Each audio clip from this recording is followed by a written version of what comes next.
Isaorana trany lainahary noho ny nanomezany antsika menakavy andro vaovao indray amin'izao alakamisy 20 oktobra 2024 izao atao anatin'ny fandarana miara-manonja ianao izay mainga eto amin'ny MBS sy ny Radio Mada ary izany fandarana miara-manonja izany moa dia efa fantatsika menakavy tsy zoviana amintsika intsony izay fandarana izay ka ho anao zany eto Madagasikara dia tsy avahana toy ny ketsy ianao na hoe soritana tahaka ny volo fa ataontsika randra-tokana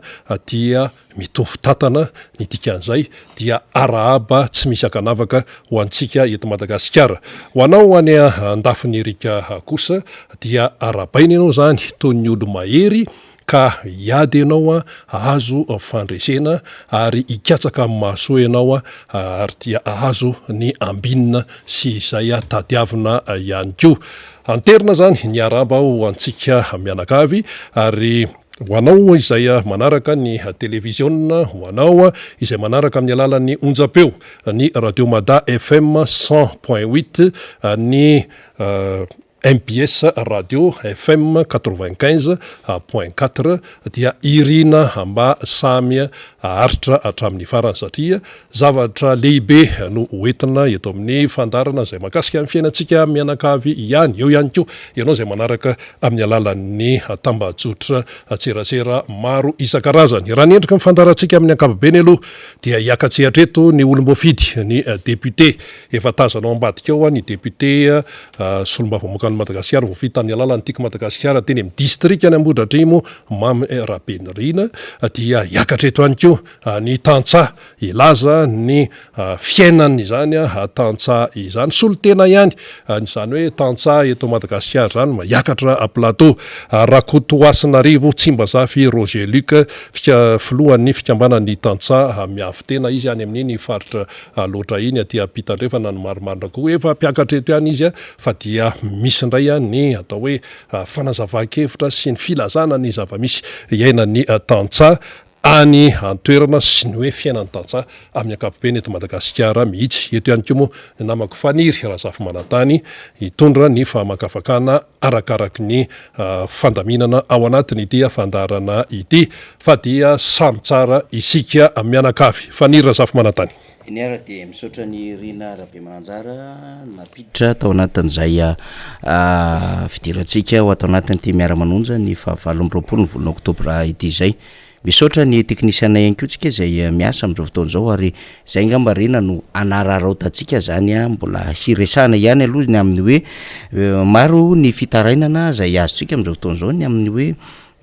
mbola tsy nandeha ny rediffusion zany na ny famerenana ny fandarantsika amin'ny radio rehefa amin'ny ariva sy amin'ny maraimbe iny satria maro amintsika mpanaraka ny miara-manonja no manaraka izany amin'ny ariva zany aorina ny vaovao Rina Rabe Mananjara dia ny maraimbe ihany koa zany iny amin'ny telo maraina iny dia manaraka izany tsika dia mbola ho ampanamboarana zany ny lafin'ny teknika reo teknisiana ny MBS amin'izao taon'izao satria dia manana olantsika vokatr'ilay varatra lay orambe zay nitranga tamin'ny faran'ny herinandro iny dia mbola misy zay tsy fahatomombana amin'ny fitaovana zay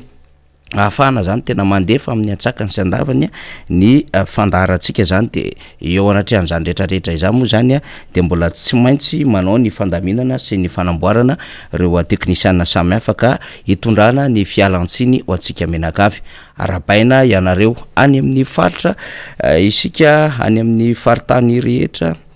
any amin'ny district izay lavidavitra kanefa dia mifandray tsy tapaka aminay eto anivon'ny miara-manonja tahaka izany ihany koa ianareo any ampitan-dranomasina marobe melipatrana manerana Madagasikara ny 4 ora ho lalovantsika angambany dia atombontsika amin'ny zava-misy ny fidina ny birao politika ny antokotika Madagasikara aloha zany tany Andramasina Omaly. Andramasina dia district iray atao anatin'ny faritra Nalamanga no misy izany ary ny lalam-pirenena fafito miazo ny miana tsiminy misy azy dia ao ambany tetezana Ambatofotsy ao de rehefa mandeha ao ambany tetezana Ambatofotsy ao de misy ny lalana zay mahazo any andrefanany mivoaka ny Nosy-Zato, mivoaka ny Tanety kely Nambohijoky, Atsimondrano zany resako zany, fa misy ndray de lalana mifanila aminy de iny mahazo ny district Andramasina de tany toerana reo mpikambana anivon'ny bureau politique ny antokotiky Madagasikara zany nanomana ny ho fameloma maso ny antokotima zay ho tanterahana tsy ela zany any an-toerana izany fameloma maso zany de efa nandamindamina am'izay reo bureau politique ny aona tam'ireo mpitratroka ny distima ny avy any amin'ny commune ny vehivavy sy ireo tanora avy amin'ny antokotiky Madagasikara zany ho fiatrena sy ho fanomanana am'izany fiaonan-dehibe tsy ho ela izany. Iveriny eto Antananarivo renivohitra isika dia mitoky ny fitetezana fokontany ataony solombavam-bahoaka ny Madagasikara voafidy tao boriboritany fahatelo rehefa avy tany amin'ny fokontany Varado izy de tao akady fotsindray omaly nanantanteraka an'izay fameloma maso zay ary de tonga maro reo mpitratroka tiako Madagasikara zany tao anatin'ity boriboritany fahatelo ao anatin'ny fokontany Varado ity miona am'ireo fokotima zay efa voavolavola zay efa niomana ihany koa anao zay redynamisation ho an'ny tima amin'ny boriboritany fahatelo izany ny any Antsiranana Savasy Diana efa manao ny fandaharam-potoanany ny any Tomasinany tokony isy izay fandaminana ho an'ny fameloma maso ny antokotiky Madagasikara izay tahakin'izany ihany koa ny any Menabe any ny any Melaka ihany koa mbola mahazo avaotsika hoe zay koa ty efa miomana efa mivory efa mandamina fandaharam-potoana samy hafa lavitavitra zany Melaka zany fa efa misy fandaminana izy ireo ny any faritry Sofia sy ireo marobe manerana any Madagasikara dia miomana an'izay fameloma maso ny antokotiky Madagasikara izay. Akoatr'izay ny amin'ny 420 ora Rina Rabemananjara dia voafidy omaly zany ny solotena ny fiarahamonim-pirenena ho ao anatin'ilay vomeram-pirenena maleo tena ho an'ny fifidianana zay mbola mahabe resaka ary hitondrany fanadiditsika rehefa avy eo zany miaraka amin'ny solombavam-bahoaka ny Madagasikara voafidy tetsy amin'ny district Nambohidratrimo sady secrétaire général ny antokotiky Madagasikara no kestora fahatelo ny anteny meram-pirenena Mambrabenirina ity resaka seny ity fa rano omaly aloha zany dia ny safidy any Andoniaina Andria Malazary ny avy eo anivony KMF Knoe ny société civile ary any Ravalter Mikael Naimika avan'ny ASD araka ny fahafantarantsika zany ho solotena ao anatin'izany seny izany satria romo ny anjara amin'ny firaisamonim-pirenena ao anatin'izay sivy mpandrafitra lehibe ny seny izay hitondrantsika adevitra eo rehefa avy eo satria tena mbola tsy milaminy ty resaka vomeram-pirenena maleo tena momba ny fifidianana ity ary betsaka ny adevitra mahakasika izany dia aleo aloha ho velarintsika mihitsy n'izay adevitra izay rehefa tonga fotoana rehefa avy eo. Zany naty zany eo amin'ny tontolony sosialy de mbola mitoy ihany ny fahatapahan-jiro ary somary sahirana ny rehetra am'izao fotoana zao satria ho amin'ny faran'ny herinandro io raha ny efa adevitra mandehandeha any ambadika any de mety hoe ho tapaka mihitsiny any jiro izay mamatsy ny faritany Antananarivo sy ny manodidina rehetra zany ao moa ny hoe vokatry ny fanamboarana nandekaleka ao ny hoe mbola misy ny tsy fahatombanana ara-teknika am'ireo mpampita ny herinaratra samy hafa moa zany fa de ho hitantsika eo ny fandehany fa raha ny fimenomenona ny mpanjifa hatramin'ny fiatombohan'ny herinandro toy zany moa efa sakafo iainan'ny malagasy isan'andro Rina Rabemananjara ity tsy fahatomombana ny jirama ity de tsy hita zay resahana fa samy menomenina fotsiny eo ny mpanjifa ano menomenina fidangany facture ano menomenina faharatsy ny tolotra amin'ny jiro herinaratra tonga isa-tokantrano satria dia tsy mahatosika na miaka-midina izany herinaratra zany andray no menomenina ny amin'ny hoe de tena zara fa misy efatr'ora ao anatin'ny 420 ora vao mba mandeha zany jiro vokariny jirama izany ary ao no miresaka ny amin'ny hoe tena taraika ny fahazona n'lay herinaratra miditra netrany ho an'ireo zay efa manao ny fangatahana ny raha moa de efa tsy resahana fa ho an'izay efa mandeha de mandeha mialatsiny n'le fomba fitenenana hoe tatahaky ny pipitsaka rehefa mandeha any am'le robinet de rehefa miverina indray de maloto indray zany rano jirama zany fa ny malagasy moa zany de ohatra n'iny foana izy mijanona ompo menomenina de mijanona ao anatin'le fahakaviana fa le fandraisana ndraikitra ho an'le malagasy a de tena mbola lavitra tanteraka mihitsiny zany a raha ny zava-misy kanefa rehefa mijery ianao ny tambajotra sosialy sy ny adevitra tenivon'ny fiarahamonina de tofoka sy leo arkivy no tena simbany zany fomba fiasan'ny jirama sy ny vokatra vokariny jirama zany ny fananana isa-tokatrano hitantsika eo ny zavatra avoaka ny falanenandro mikasika zay hoe mety ho fatapahan-jiro zay akoatran'izay rina rahabe mananjara dia ny zavatra mahatsikaiky omaly hitondrantsika fanadihadiana daholo zany rehefa aveo mahatsikaiky io satria ny mpanoro ndray zany ny mpandoro no mitsangana ho mpanangana am'izao fotoana zao satria dia nametraka vato fototra tery amin'ny tokotany BNRTM manosy zany ny fitondram-panjakana tamin'ny alalan'ny filohan'ny repoblika sy ministry ny serasera zay tena tompona andraikitra tamin'ny 2022 mihitsiny de hoe hanangana auditorium manatrano fanaovana fampisehoana zavakanto zay mahazaka olona any 700 any hoany sy ametraka trano hanaovana musée zany na musée na reo araky tsy niela eo anivon'ny RNM sy TVM ao anatin'le tokotany be ny ORTM eriano sy no hanatanterana izany araky ny fametrana zay vato fototra zay de ho hitantsika eo satria hitondrantsika fanadihadiana zany hoe hinona mo no nahatonga ny fahamaizan'ny RNM sy TVM na ninona mo no tsy tafarina ary tsy nety tafarina zany trano be zany ary inona no efa fitarainana sy ezaka nataon'ireo mpiasa hanatsarana sy mba hampiainana izany RNM sy TVM zany satria tsy manana afa-tsy zany onjam-peom-pirenena sy ny fahitalavitry mpanjakana izany isika amin'izao fotoana izao raha ohatra ka hoe any fanjakana ny resahantsika fa ho an'ny tsy miankina moa zany de marobe izy miparitaka manerina Madagasikara na fahitalavitra io na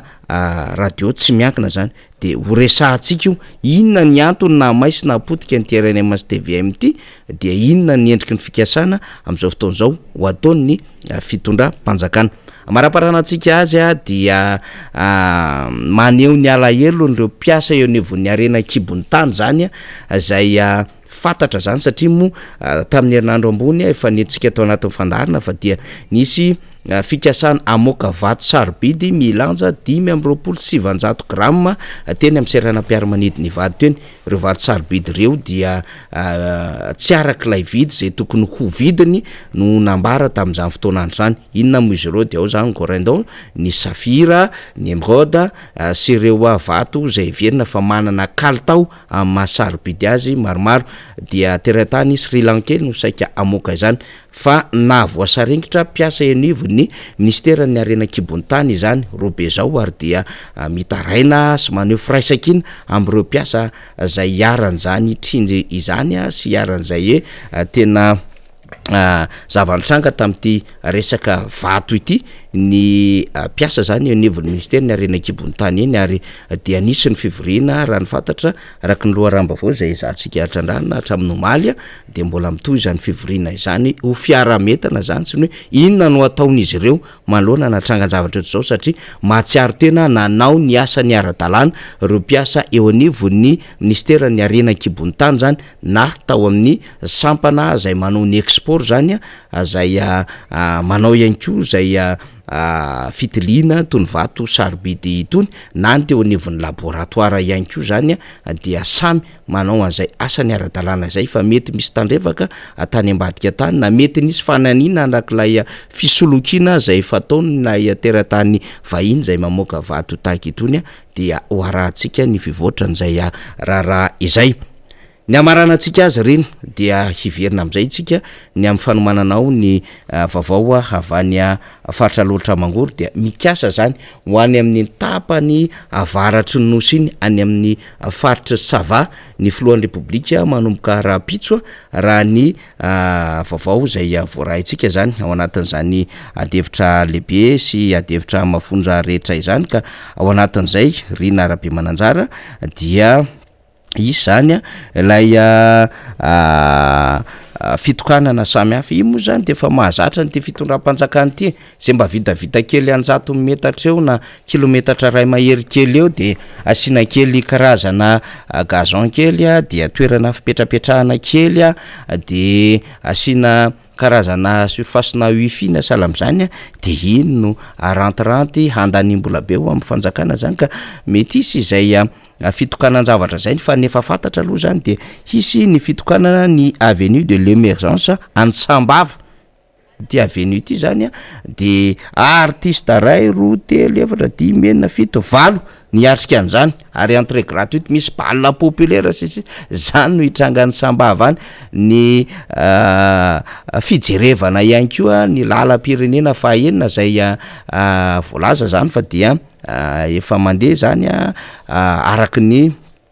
fampitambavao samy hafa de vao mandrakotra ny milay tara voalohany na le goudron voalohany de efa ho avy andray le fitondram-panjakana zany mbola tsy miandra le izy ho vita fa efa iny aloha efa azo aseho ndray eo amin'le lafin'ilay hoe république ny oeraoera de efa zay ndray aloha rano fandaram-potoana zany no renesitsika zany de efa hatramin'ny fakomaly omaly reo tompon'andraikitra anivon'ny présidence na fiadinan'ny république nefa hoe any toerana any de manao fandaminana de betsaka ny adevitra mandeha ao no hoe manao fanetana na isa tokatrano mpiasa-panjakana sy sisa mba hitsena n'ilay filohan'ny république ho an'ny rapitso zay dia aprevena balle sy spectacle ny vahoaka de maro be mifaneho-kevitra efa me fotsiny le vahoaka ny faritra avaratsy iny hoe otry zay nga vo samba nahita spectacle ny problème anay ny resaka vanille ny problème anay ny resaka ny arena anay taty tahaka ny bois de rose sy ny sisa ny robaina nandritry ny teteza mita ary indrindrandrindra moa ty resantsika ty amin'ny resaka lavany ity zany ny totongana zay tsy izy mihitsy ny vidiny zany satria efa vidina ny vidiny 20 000 ariary ny clau maintso ary manodidina 200 000 ariary raha be indrindra ary zany teneko zany fa mety latsaka zay ny claoan'ny lavanila masaka nefa lay lavanila masaka zay 1 500 000 ariary teo aloha na 7 500 000 teo aloha ny vidiny ray kilao ary hoan'ny maina zay fa hoan'ny manta zany dia taty amin'ny 150 000 ariary ny claoan'ny lavanila maintso zao izy menjera 20 000 ariary raha hoan'ny amin'ny tsena rehetrarehetra any de zany no mampitaraina amin'ny vahoaka hoe zany ny olanay fa tsy zay spectacle ho aterina ty aminay sisy satria raha ny fandeha vidim-piainana Rina Rabemananjara dia miakatra de miakatra mihitsy ao Sambava Antalava Vohemara Andapa am'izao fotoana zao tahaka ny manerina Madagasikara rehetra ary dia tsy misy vahaolana hoe atolotry ny fitondram-panjakana malona zany rehetrarehetra zany akoatry ny hoe fahampitehana eo amin'ny lafin'ny fizahatany satria dia tsy manana mpizahatany mivezivezy itsony na ny ato anatiny na avy any velany ny any amin'iny faritry Savahiny ka dia mitaraina ny any zava-misy eo moa samy betsaka ny faneho-kevitra anatin'ny tabajotra sosialy ny amin'ny hoe tena hiteny ny vahoaka hijoro ny vahoaka sy ny sisa iny anjara ny vahoaka ny Sambava zany fa isika moa zany de mizara ny lafim-baovao samy hafa fotsiny zay amin'ny akabeany Rina Rabemananjara ny 420 ora teto Madagasikara raha ho lalovantsika vetivety zany isika moa mbola tsy tanisany hoe inona zavatra nitranga tany farafangana tany ahoana ny greve ny mpampianatra mpikarika sy ny mpandraraha ny fianaratsoa any Thomas na sisa manerina Madagasikara sy ireo efa nanoy an'izay fitokonana zay fa zany moa de isika hoe vaovao zay mila ho isan'andro zany fa arahantsika araky ny fivoarany sy zay fandrosoany hatrany zay. Eny ary faniry Razafy Manantany mameno kely fotsiny dia ny eo anivon'ny fiangonana Luteranina Malagasy io zany na ny FLM dia nilaza mazava fa mitsipaka tanteraka ny tyle tolo-dalàna nentina député ny Tsiombe ity amin'ny resaka hoe fanalanjaza sy manodidina an'izany dia mitomby any zany zao ny mitsipaka anio resaka io na inona atao hoe fanazavana eto sy roa de matoa mitsipaka an'izany ny fiangonana Luterana ny fiangonana Jesosy Kristy eto Madagasikara na ny FJKM ny Église Katolika Romana ny Slamo ny any amin'ny fikambanan'ny mpitsabo neto parazana ihany koa hita any anatin'ny gazety mpiseho isan'andro any fa dia tsy manaiky an'izany ihany koa ka dia ho hita eo aloha zany ny toy anio fa dia anjarany any amin'ny solombavam-bahoaka no atao hoe misaitsaina tsara satria andeha any amin'io androm-panjakana io zany ilay tolo-dalàna amin'ity resaka ITG ity de ho hitantsika eo ny toyany mialohany tena andraisantsika ny Rakotoasinarivo Tsimbazafy Roger Luc zay filohan'ny fikambana ny tantsa miafy tena satria manakambara koa ny tantsa dia sitsika resaka kely miserana fotsiny satria mbola hoentin'ny fanira zafimanantany eo ihany sy ny député Mamrabenrina ny momba nyity resaka RNM sy TVM ity zany hoe nisy zany ny hoe fametrahana vaty fototra teo amin'ny lay toerana zay nisy ny RNM taloha efa babangona be moa zany zao ao de hoe ho asina musée indray zany io toerana io dia samy manontany tena ny besinimaro hoe ahoana tsara fa raha ny hoe faneho-kevitra isan-karazany dia mialohan'ny anaovana an'izay atao aloha de tokony iaika ny tsy hoe mampety an'izany hoe fandorana raha ny resaka 2009 zany sy ny hoe fanimbahana sy ny fandorana izany tokony iaika aloha hoe mahatsiaro teny hoe tena tsy nety ny natao tamin'ireny fanampitehana sy ny fandorana ny RNM sy ny TVM teo anosy ireny ary hitantsika moa fa tsy niteo ihany eny nipotike fa ny tete amin'ny MBS ny tranombarotra maro isan-karazany teto Antananarivo ny tany amin'ny faritra de nisy an'ireny fandorana sy fanampitehana tamin'ny 2009 ireny zany niarahana hita ireny ary any anaty archive any izao zany zao eo amin'le toerana babangona be de hoe ho asinan'ny hoe musée sy ohatran'izay ka izay zany no tena raha hoe tokony misy aloha zany mba hoe filazana amin'ny vahoaka malagasy zay tokony anao an'izany zay tokony atsapatena anao an'izany hoe tena tsy nety iny hoe fandorana sy ny fanampitehana tamin'ny 2009 inona izany hoe tsy fomba tsy fitoviana eo amin'ny resaka politika sy ohatrizay ny tranona naninonanao ny bandy magnétique tao anatin'ny RNM naninonanao ny archive be dehibe tao amin'ny RNM atao no naninona resaka politika ty ananina ty le izy de lasa potika ay zany zao mahatsapa hoe ay tena ilaina indray zany ny atao hoe tahiry sy ny vakoka ao anatin'izay resaka aino amanjery izay zany de eo moa misy amiteny ka le tamin'ny 2009 one etsy-bahoaka sy izao betsaka izay etsy-bahoaka teto amin'ny firenena zay tompoko fa raha hoe iny tamin'ny 2009 iny no lazaina hoe etsy-bahoaka dia samy mieritreritra isika satria de hoe maintary sy ny zavatra hoe potika sy ny olona maty zany sy namony aina tamin'ny reny fotoana ireny dia izay no fanamarihana ataon'ny olona aloha ao anatin'izay hoe musée zany no atao hoe tranombakoka karaha tranombakoka hoe misy ohatran'ilay tranolay RNM zay nataony ny fitondrany Philibert Tsiranana reny zao raha reny trano reny raha mbola teo reny no tena atao hoe vakoka fa tsy zay hoe ho atsangana indray zany de inona no atao anatin'ilay tranombakoka zay ho atsangana fanontaniana mipetraka zany ary tsy zay mpanao gazety ihany no manontany an'izany fa ny olom-pirenena maro ihany koa de manontany an'izay ny zavatra efa nisy teo potika sy ny dorana de zao zany hoe anao tranombakoka de ahoana zany ho atsika zay mahafantatra momba ny resaka radio sy ny televiziona raha hoe resaka vakoka zany iza zao tsy mahalala raha hoe mpiasan'ny radio zany hoe bande magnétique resaka nagra iny zany nagra zany fitaovana zany mandefa an'le bande magnétique miodikodina iny dia zany reny zao efa fitaovana efa tany aloha be tany ao anatin'ny vakoka daholo reny rehetrarehetra reny kanefa dia raha atao ny atao hoe zavatra may sy potika tao amin'io RNM io matao hoe évaluation zany de mba ahoana re hatramin'izao aloha de tsy nisy ny hoe tena évaluation mazava tsara ny amin'ny zavatra potika tao zany fa dia ity zany zao de alefandra hoe anangana musée kanefa lay zavatra tokony naseho ao anatina musée ny akamarony de efa lasa setroka daholo zany ka eo lay atao hoe mila mijery tsara isika vahoaka malagasy, mila manaraka tsara ihany koa fa tsy taitaitra fotsiny amin'ny atao hoe fasady na ny endrika ivelany fa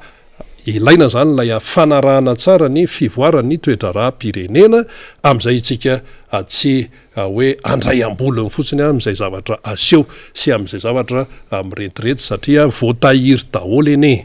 voatahiry any anatin'ny arsiva rehetra any daholy ny zavatra aseho tamin'ny izay atao hoe événement ny tranga teto amin'ny firenena ary reny de ho hitan'ny taranaka any riny reny na inona atao hoe mety ho fanamboamboarana na hoe fanakonakona na fanarotsarona n'izay tena hoe marina ny marina dia marina atrany izay no hoe latoko lasy tompavy efa eto kaiky eto Rakotoasinarivo Tsimbazafy Roger Luc zay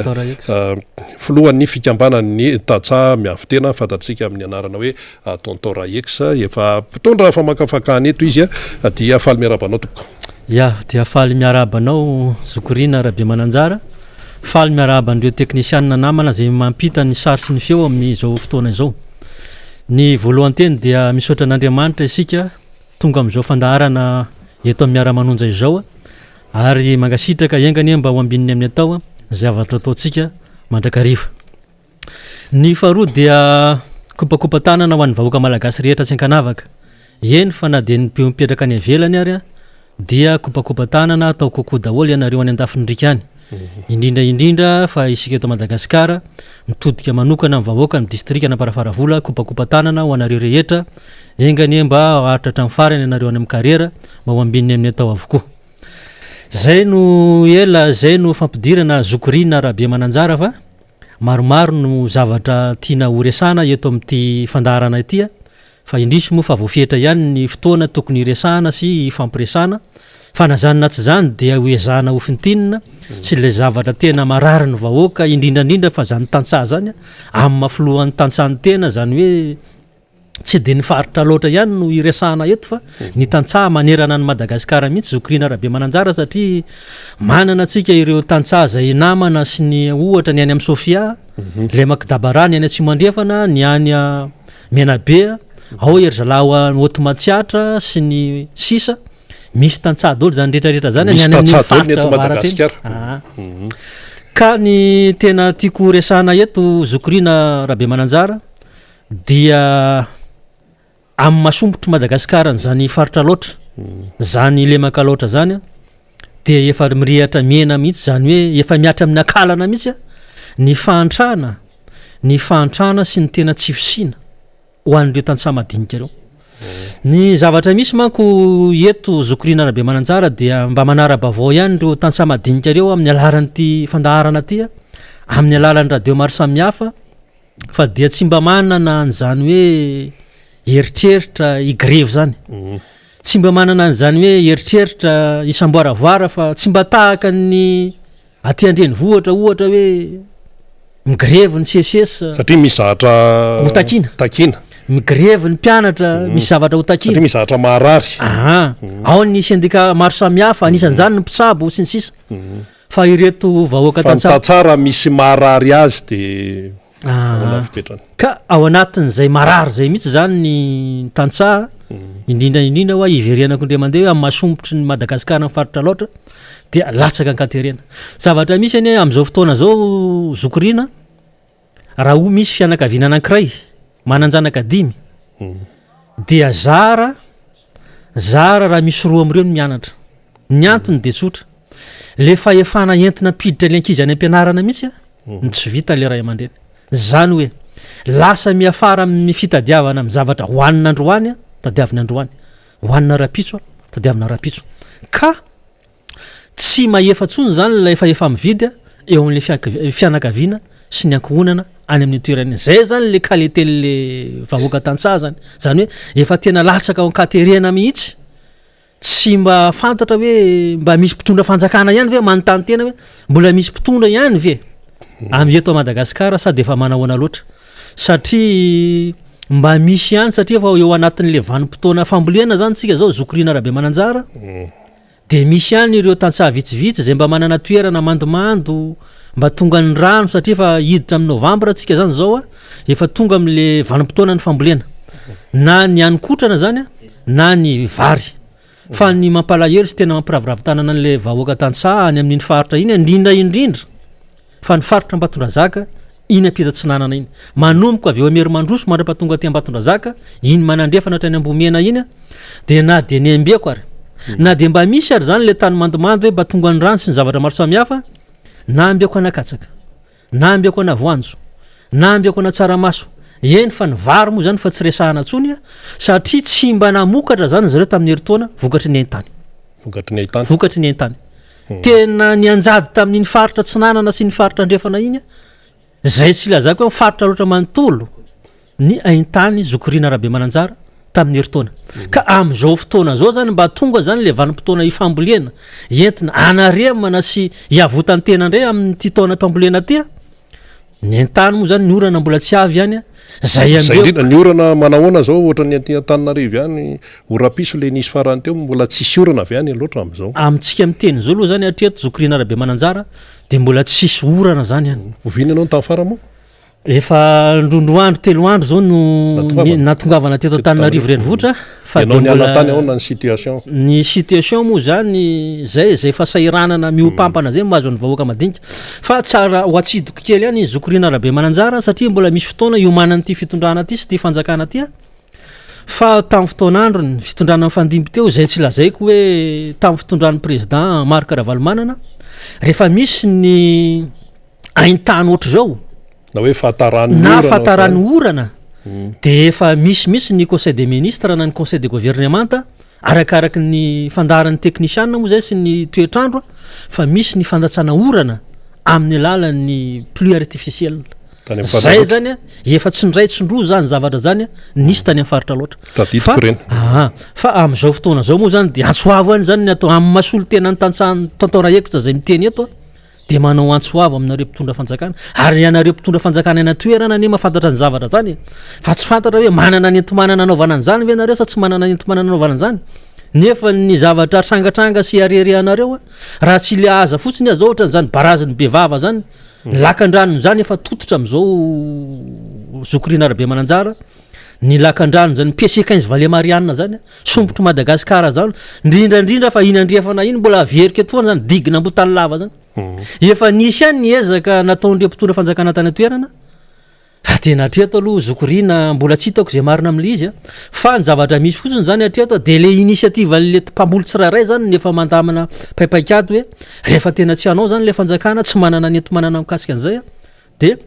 zay le solidarité le tantsaha le mpamboly zay mihitsy no ikarikevitra am'ireo opérateur sy ireo malala-tanana any amin'ny toerana no anitsinitsy anao an'izay metimety any fotodrafitrasa zay mifampiresantsika teo ono a tontora X afaka hiteny ve ny mpitondra fanjakana hoe tsy vitany ilay atao hoe fotodrafitrasa resaka fanadiovana lakan-drano sy ny sisa kanefa ry zareo tamin'ny vanim-potoanany propagandy izay atao hoe nitsehany tamin'izany fotoana zany mbola tsy teo amin'ny fanjakana zareo mbola tamin'ny propagandy dia nilaza ny zao rehefa zay ny tonga eo de atao an'izao ny fiainanareo tantsaha rehefa zao zay ny tonga eo de atao an'izao ny fiainanareo tantsaha tadidinareo ve ireny fampanantenana nandritra ny propagandy ireny manoloana ny zava-misy iainany tantsaha am'izao fotoana zao ka eritreretanareo amin'ny fiatrehana no avy rehefa isindray ny fifidianana manaraka tsara fipetraka ilay fanontaniany Zokorina Rabemananjara am'izao fotoana zao moa zany ny tantsaha madinika ihany dia mamisa visy ary mamisa visany lasa ary mandinika no avy eo indrindra atsika zao satria diso fanantenana tanteraka zany ny vahoaka nalaotra tamin'ny fampielezan-kevitra io moa zany le misy le fomba fiteny hoe misy ny atao hoe kobakambava sy ny ronono tavy tadidinareo daholo ve le zavatra nytenenina tamin'ny propagande reny tena tadidy daholo raha nisy zato isan-jato zany ny zavatra fampanantenana nataotao tamin'ny fotoanandro reny fampielezan-kevitra reny ame ohatra kely ohatra zany hoe resaka mandidin'ny aloatra zany ny resaka curage na canal barazy lalana sy ny sisa zay tsy ho tany saiko eto daholo fa zany rehetrarehetra zany Zokorina Rabia Mananjara nampanantenaina daholo eny fa na de ala eo tanora vita fianarana amena tany nisy an'izay tany a tao an-tanambe mihitsy a nisy kabariny zay tany Imery Mandroso nisy resaka an'izay hoe zay tanora vita fianarana de omena velarany tany 10 hektara eo a atao an'zao betsaka maro tsy tambosaina le Zokorina Rabia Mananjara fa mitadiko zay ampatonga zaka atao hatramin'ny Paris moa za ahoana moa hoe asina Tour Eiffel verina ho Paris mamirapiratra mitovy ny any a Paris zany renivohitry mifaritra loatra mangory zany nefa mandraky ty ny androany ary ny lalam-pirenena zay fivezivezena miakatra midiny eo ary mbola ao ny toerana misy anazy io no mazaka anazy ka te hiverina kely mahakasika an'le farihibe loatra zavatra misy monko Zokorina Rabia Mananjara amin'izao fotoana zao de isan-taona misy an'ilay mikatona ny rano zany hoe rehefa mikatona ny rano mikatona ambava zany hoe tsy mandeha zany ny mpanjono ny mpanarato tsy mandeha ny mpanitra tsy mandeha ny mpanao amatra tsy mandeha fa ny zavatra misy ny fanontaniana mipetraka io mo lalàna no mamaritra n'io de manontany zany amin'ny alalan'izay soloky teny eto vahoaka madinika ambony kely na hoe mesure de accompagnement ho an'ireo maro anisa satria andrivony eny tokantrano mivelona amin'io farihibe loatra io Zokorina Rabia Mananjara zany hoe mikatona aloha zany zao ny farihibe loatra tsy azo anjonona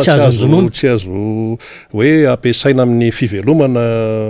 andavanandro voilà isan-taona efa misy an'izay isan-taona misy an'izay raha tsy diso zay mpanao gazety roa volana amin'ny décembre io zareo hoe inona zany mesure d'accompagnement hoentin'ny fanjakana tsisy zany zay de adrahoana fotsiny zany manany ariary zany aloha atreto zay mbola ho avy moa zany asoavina fa de atreto zany aloha nany ary zay mihitsy anarivony no anarivony vahoaka zay mivelona amin'io farihibena loatra io de ahoana fotsiny zany zay mihitsy no mahatonga ny averiko le teniko teo aloha teo Zokorina Rabia Mananjara hoe ny tantsahany ao tsy mba mahay migrevy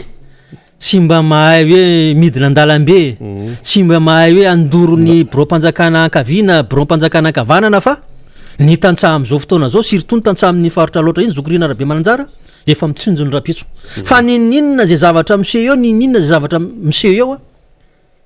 efa fa mitsinjo ny amaraigna izy zay mitsinjo ny amaraigna zay zany de mamaly an'le resaky fanontaniana ny Zokorina Rabia Mananjara teo hoe mba tonga saina ve reo vahoaka madinika reo am'izao fotoana zao manoloana le tsindry sy le zavatra misy iainana andavan'ny andro tena mpanetretena no resahana eto Zokorina Rabia Mananjara fa tena tonga saina tanteraka zany vahoaka tsy ny vahoaka na loatra mangory rery fa ny tantsaha rehetrarehetra eran'ny Madagasikara mihitsy zany am'izao fotoana zao araky ny fampitambavao sy ny zavatra misy namana amin'ireny faritra maro samihafa reny dia resy lahatra fa hafa ihany ny fitondrana tamin'ny filoha Marc Ravalomanana ono azafady indrindra momba an'izay ihany inona mipirofo tena azo sapahitanana hoe efa tonga saina ilay vahoaka tsika moa miteny hoe any amin'ny faritra roatra fa ataontsika hoe ny tantsaha manerana Madagasikara ianao zao filohana fikambanana tantsaha inona mipirofo tena hoe maharesy lahatra sy azo sapahitanana hoe efa tonga saina ny vahoaka io mantsy tenenina foana koa hoe tonga saina hoe tonga saina ahoana le hoe tonga saina hoe hita amin'ny fiainany isan'andro ve sa tena le olona mihitsy no miteny araky ny anepony io mantsy misy teny hoe anepotsy miloaka le apotsy miloaka mantsy tsy tenenina fa tena miteny mihitsy ve reo tantsareo ka ahafahana mitsara azy hoe tena tonga saina mariny reto tantsara reto raha ny any aminareo any zany no raisitsika ny fomba azo andrefesana an'le izy mba resahatra zareo ny fomba azo andrefesana an'ilay izy Zokorina Rabia Mananjara sy azo hoe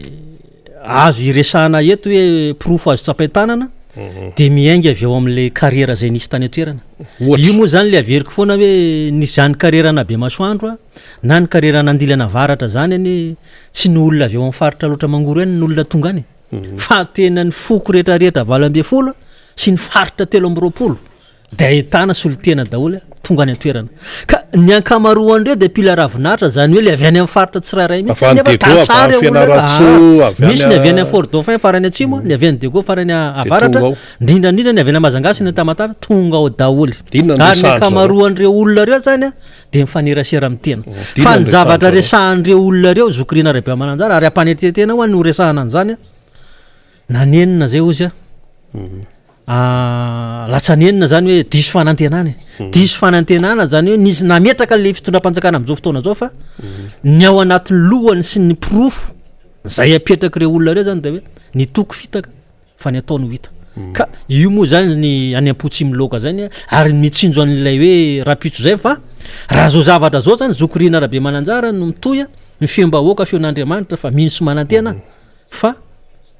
io moa eo tsika mahita izo izy le fomba fitena fa de ambara eto fotsiny zany ny zavatra tsara ho fantatry ny vahoaka sy ny mpitondra fanjakana eto Madagasikara hoe latsaka ankaterena afara hidiny ny tantsaha malagasy tsy azo fitapitahana sy anaovana ronono an-tavitsony zany ny tantsaha malagasy amin'izao volana oktobra 2024 zao raha fehezitsika raha fehezina zany dia ny zavatra misy manko hatramin'izay zokorina rabe mananjara de hoe tonga ndray zany ny vanim-potoana ny fifidianana na tonga ny vanim-potoana ny fanentanana na tonga ny ohatran'izay de mandeha ndreny kivarivary fotsy kely sy ny volavola kely antsika ohatrany sy ny friperi kely à gauche à droite ny t-shirt kely sy ny kilalaka kely tonga saina ny vahoaka malagasy amin'izao fotoana zao zokorina rabe mananjara ary tsy ny tantsaha ihany anie fa amin'ny mafoloan'ny fikambanan'ny tantsaha tena moa zany de mitondra an'izay etaeta sy zay fangiry firiny vahoaka tantsaha zay indrindrandrindra ny any amin'ny faritra loatra dia tonga saina reo olona reo ary io anie ho avy somondrarambonanto izy ilay fomba fiteny raha mbola vita fa de eto tsika samy tsara ny tantara eto fa dia tenenina eto foana moa zany hoe mba jereo reo vahoaka madinika indrindrandrindra reo tantsaha reo miidiny rano zao ny tany maina miravoravo tanana latsaka katerena tsy tazianavana azy ny orana tsy avy ya efa miresaka an'izay ihany isika ny ana aminareo moa ataontsika hoe satonany ihany fa saika mitovitovy daholo ny zavatra mitranga manerana amin'ny Madagasikara maheny feo izahay aty Antananarivo izay eto amin'ny MBS amin'ny mpanao gazety ihany koa eo ianao hanamarina na andiso satria ianao any an-toerana tamin'ny krismasy 2020 ono no nandray andamin'ny te farany ny sefokotany tany aminareo tany marina ve zany marina zay zokorina rabe mananjara marina satria tsy sefokotany ray fa 720 ny fokotany ao anatin'ny district na parafaravola ireo sefokotany 720 reo zany zokorina rabe mananjara araka ny tatitra zay nataondreo sefokotany manodidina ny tena zany hoe ery zalaly sefokotany ao amin'ny commune Antanambe zany 220 ny Antanambe no 220 fa manodidina ny district 22 commune 720 de resaka problème sefokotany anankiray tao amin'ny commune Bianana resaka karapanondro diso de io zany mampametraka fanontaniana hoe resaka olona anankiray resaka karapanondro diso ve no tsy hanomezana ny karamany sefokotany 720 efa firy volana nandeha zay nefa ny zavatra misy anie zokorina rabe mananjara rehefa tonga reo mpitondra fanjakana reo milaza anazy mpitondra fanjakana miazakazaka ohatra hoe ao amin'ny commune Antanambe raha vao misy mpitondra fanjakana tsy maintsy sefokotany ny vantanina tsy maintsy reo lehibe ny fokotany reo ninninona zany ny zavatra atao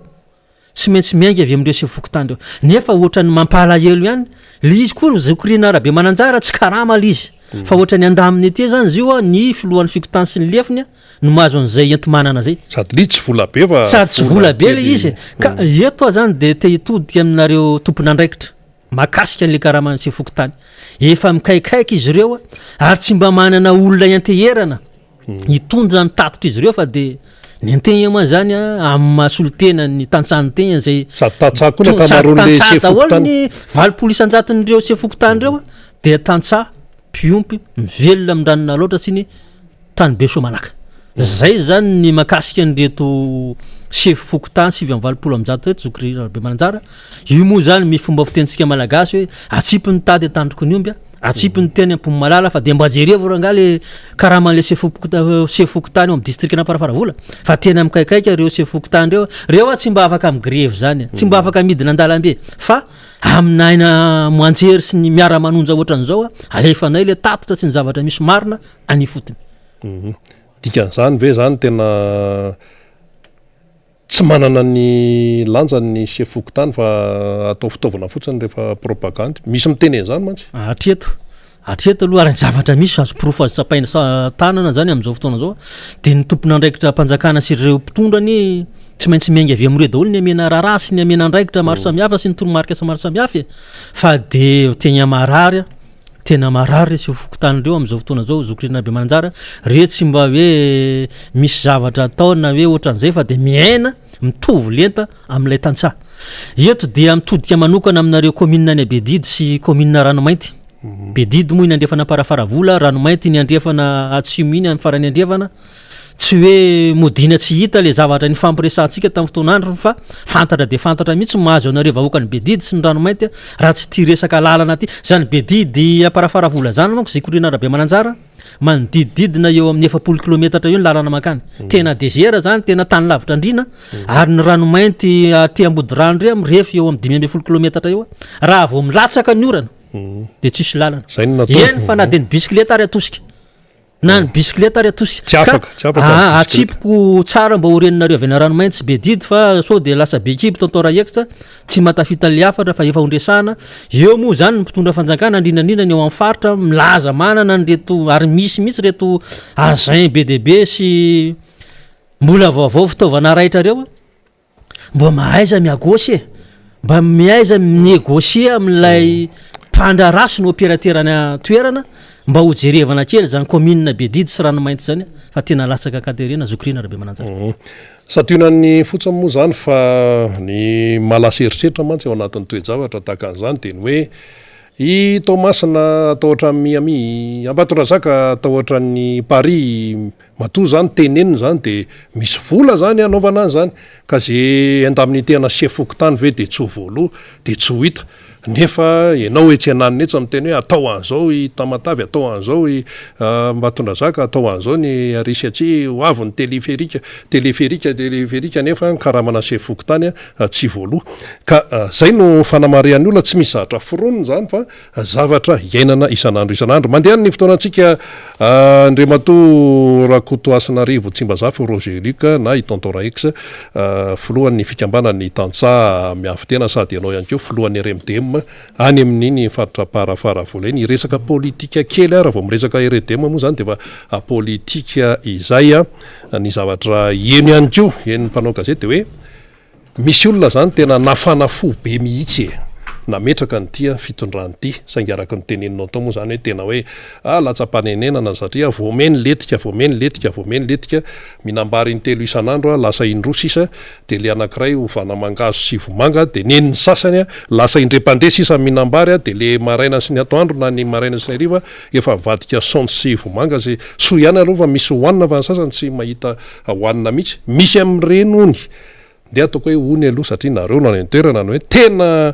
nanao ny ainy tsy ho zavatra mihitsy nametraka nyity fitondrana itya dia zao atao hoe tena tsy tantsony zay atao fa hoe atao hoe latsanena satria nena antra dia lasa any amin'ny fanoerana ao amin'ny RMDM misy ve zay ahoana fipetrany ya sady manohy no miezaka manazava n'izay toy an'izay resaky fanazavana tsy nisy hoe faneriterena fa tena hoe sitraponiny sady manohy an'izay no miresaka ary ampanetretena no resahana zany Zokorina Rabe Mananjara fa maro amafloan'ny RMDM anao mantsy no antaniko an'izay amma président ny RMDM ao amin'ny districtna parafaravolan'ny tena tsy ao amparafaravolana rery fa nery zareo Andilamiana ary mpitarika mamparatany Andilamiana na ry zareo aty Ambatondrazaka eny fa na ry laha ty Moramanga ary dia misy tonga any tanàna zay hoe noho misy fisin'io carrière io zany de tonga any Antanambia mitantara sy miresaka mihitsy ary ny eo amparafaravolana moa zany de efa nisy niditra membre mihitsy tena niditra membre hoe zay rangamba raiso aminareo satria diso fanantenana zahay zany hoe misy zany ireo namana hoe orange zareo taloha zareo ary tena tsy vitany hoe orange am'izao fotsiny Zokorina Rabe Mananjara fa tena niala vola reo ary nisy mivarotra fananana misy namako ankaiky mihitsy misy rola telo lahy tena maso mahita zany nivarotra fananana ry lahy reo nampandanina ny couleur orange tamin'ny amin'iny faritra iny nefa am'izao fotoana zao tafiditra ao membre de bureau RMDM district na paravaravola tena nampidirina satria io moa zany zay le sady misokatra ny RMDM tsy eo amin'ny distrika parafaravolana fa manerana Madagasikara. Nareo amin'izay fotoana zay tsy hoe nina tory zanarety fa sode fa tsika tsy manao ranony kopa hoe namana vao mavomavo fa foto-kevitra an'izay reny. Voilà ka resy lahatra satria mahatonga andreo olona reo resy lahatra koa zany Zokrina Rabe Mananjara amin'ilay foto-kevitra zay mipetraka satria moa zany ilay veriko eto foana hoe tsika zany nitazaina tamin'izany resaka mpitarika zany zay resaka leadership tsy hoe nitazaina fotsiny fa nampianarina mihitsy ny fotoana anisan'izany tsikany dia miezaka mandrindra tsy mametraka zay resaka leadership zany ny any amin'ny faritra ka de eto moa zany tena maro anisa mba tsy lazaiko hoe efa tafakatra any amin'ny 90 hatrany 70 isan-jato ireo couleur orange zareo lasa ty amin'ny RMDM amintsika ny teny zao. Misy proof daholo zany tenenina manana proof daholo tsika Zokrina Rabe Mananjara. Eny ary mandeha ny fotoanantsika maraparana isika tonton raika zay filohan'ny RMDM parafaravola sady filohan'ny fikambanany Tatsamy avy tena ihany koa any amin'izany faritra izany resaka zon'olombelona droit de l'homme ahoana ny fahitanareo anio ataontsika hoe maso ndray mijery fotsiny raha ny any aminareo any sy ny atao hoe zay zahatra vo hitanao ihany koa vao niakatra avy any parafaravola ianao tonga teto Antananarivo manakambara ve? Manakambara tsika makasika ilay zon'olombelona Zokrina Rabe Mananjara satria ilay zon'olombelona zany raha tsy laza fotsiny makasika niny vahoaka nampitandrefana iny lay zon'ny ankizy zon'ny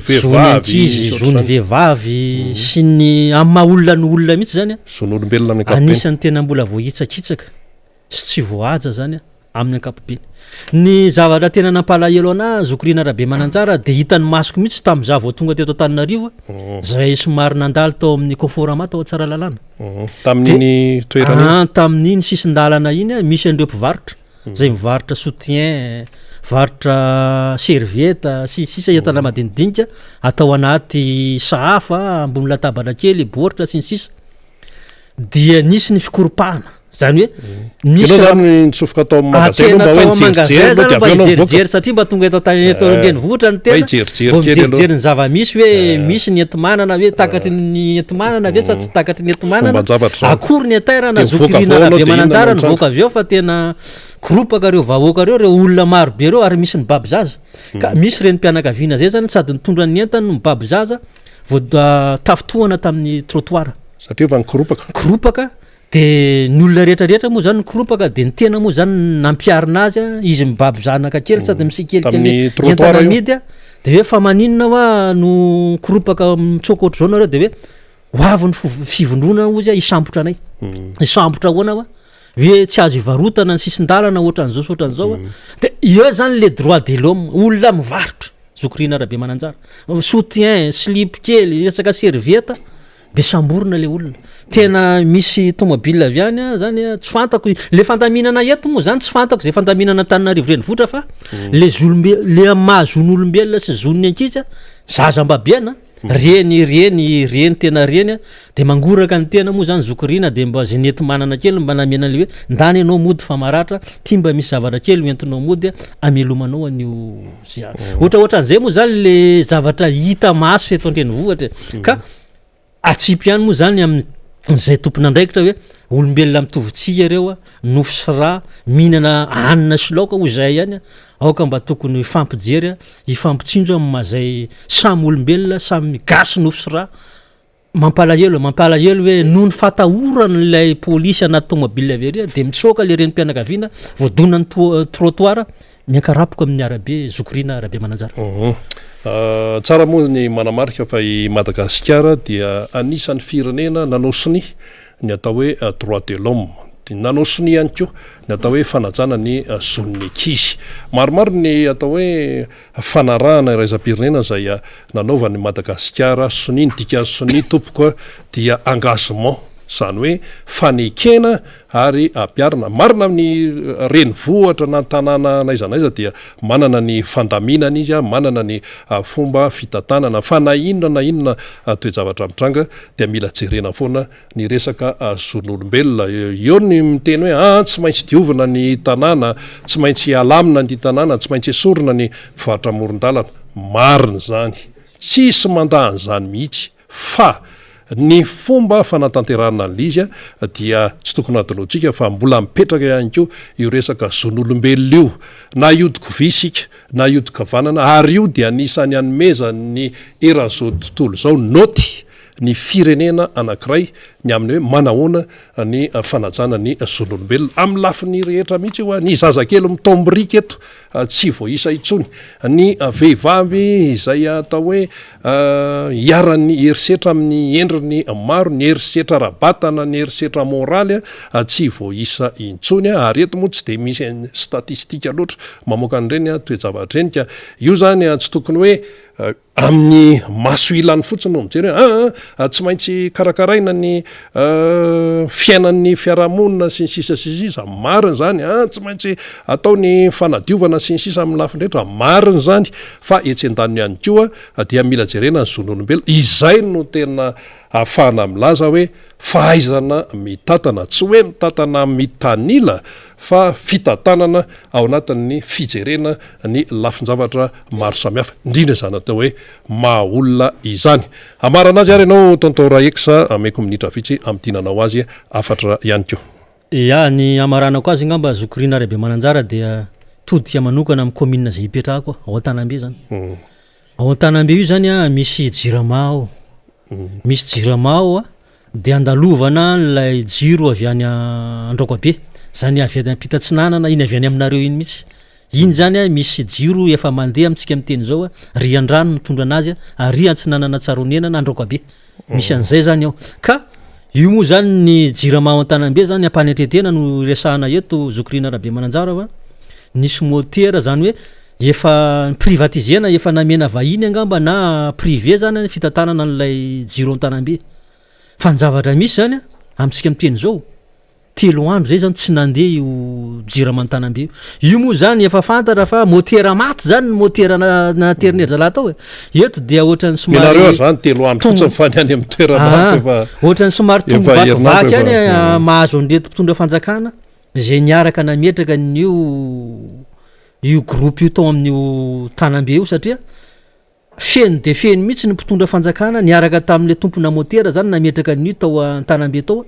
nefa indrisy zokorina raha be mananjara fa de tapaka matetika zany jiramanotanambe zany ary za miteny eto zany zatsika miteny eto zany de tsy mandeha ny jiro any ny rano moa de efa tsy resahana tsony zara raha mandeha indre mandeha isan-kerinandro fa ny zanahary moa zany indre mandeha isan-kerinandro indre mandeha isan-kerinandro ny pompy satria misy pompy ao fa ny ranon-janahary ny lajanahary moa misy an'le ranony tsy malay misy ranonanony zay eo zay zany nampabotrobotrany olona tagny an-tanàna ma zokorina raha be mananjara am'le fomba fiteny hoe io rano io nalalohanitra ny geda nampitombony madinika ka de alefaso le retsy le ranonanony sady efa tonga zao ny fotoana fambolena fanaovana zanabary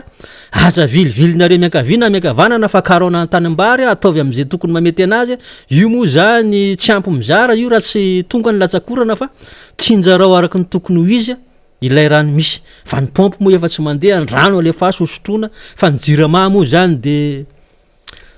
zay motera maty zany no motera misy ao amboarin-dava sanandro amboarina angalana mécanicien fo fa de atsipinay zany aminareo tompona andraikitra hoe solo io motera io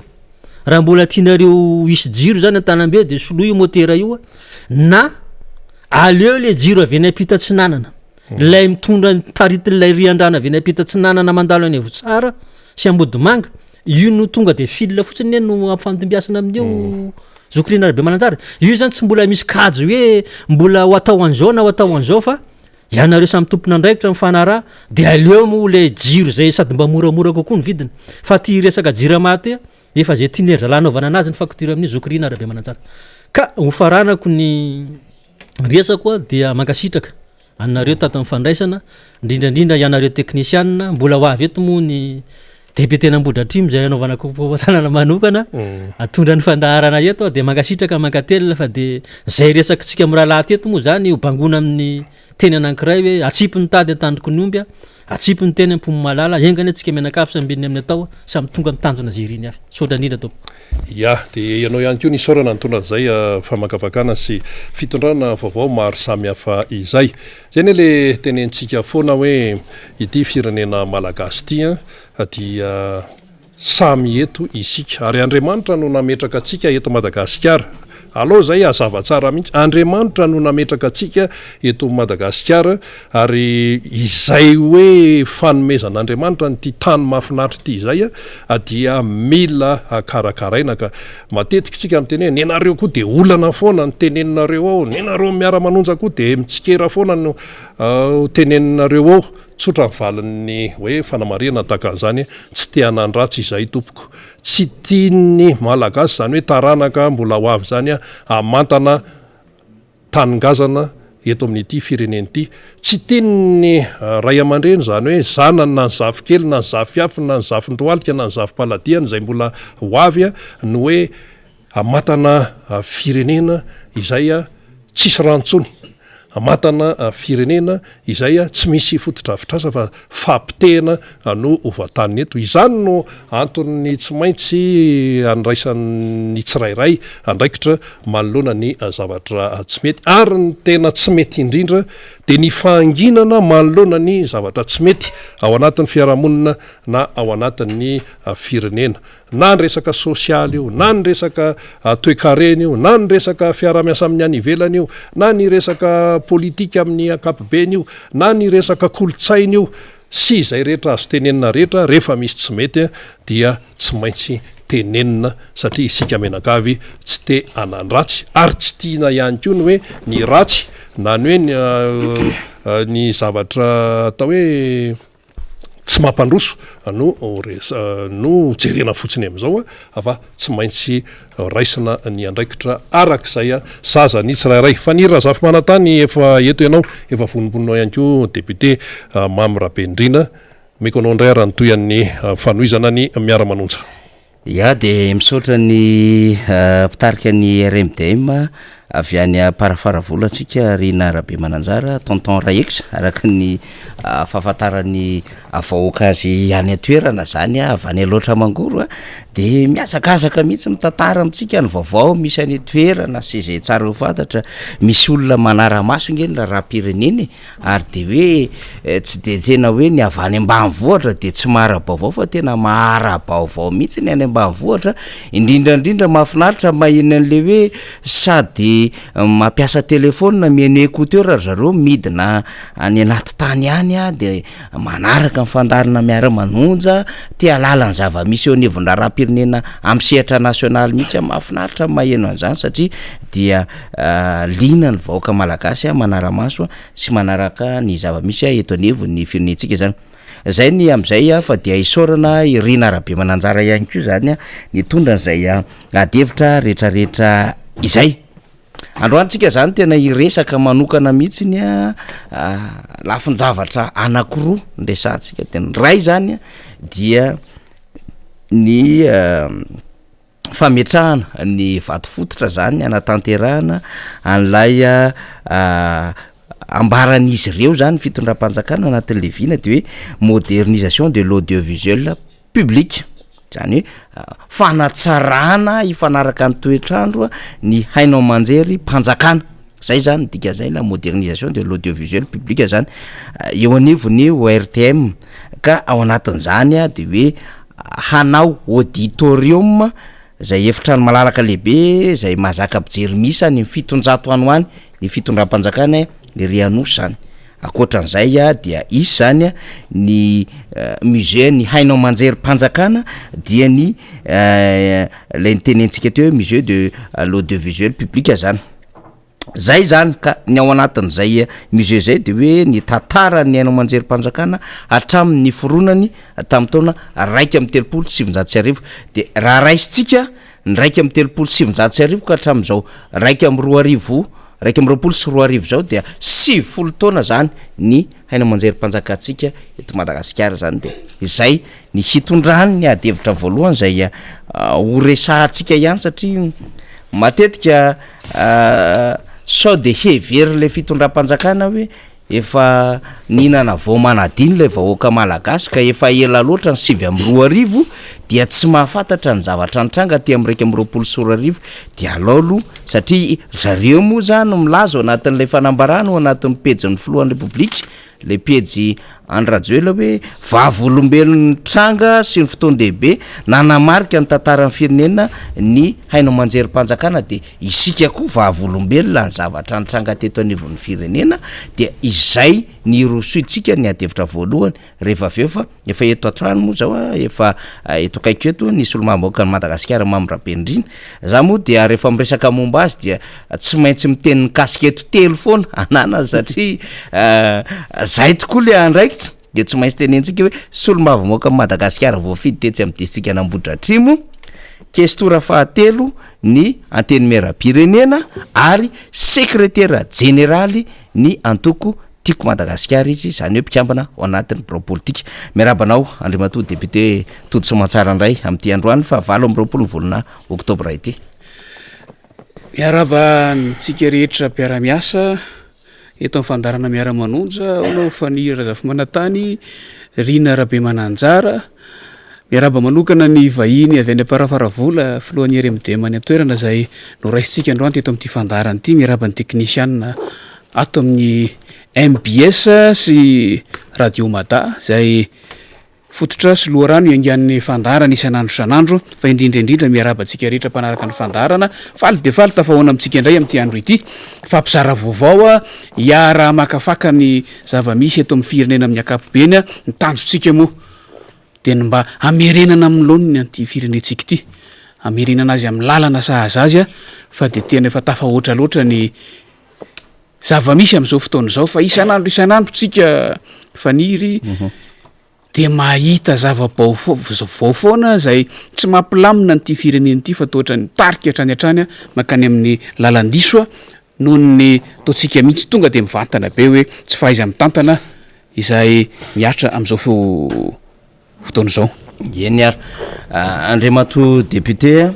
alolo zay tonga de anomboana azy na de ora lay aloha hevitra zay verina fa tena tokony ho resana amin'ity androany ity de nomaly ianao nisy zavatra antranga atao amin'ny distrika zay nisy anao distrika Nambotra Atrimo commune Anjanadory lavidavitra zany Anjanadory zany nisy aitrano teo amin'ny 320 ka hatramin'ny 420 tafo teo Andriamatoa député may zany tany amin'iny commune ao anatin'ny distrika zay misy anao tonga teny atoerina ianao nankahery ary nitondra zay voatsirambon'ny tanana nijery ny zava-misy teny atoerina angamba ny sesisesy ny aitrano teto Madagasikara monsieur le député ny aitrano teo ihany ary eo koa no tena hoe fananina ny dorany dahalo akoatra ny tsy nampozina tokony tany taky ny tany Mahafasa Maripana ny tany Ambatoboeny marobe ary voaingana tetsy amin'ny cité Amboto oui Ambotra Atrimo ny sesisesy maromaro ny dorotanety iny amin'ny lalam-pirenena fahaefatra zay mandalo any amin'ny distrika Nambotra Atrimo iny de tena midadasika amina hektara may ny Akarafantsika Ranomafana Brikaville tany Ambositra tany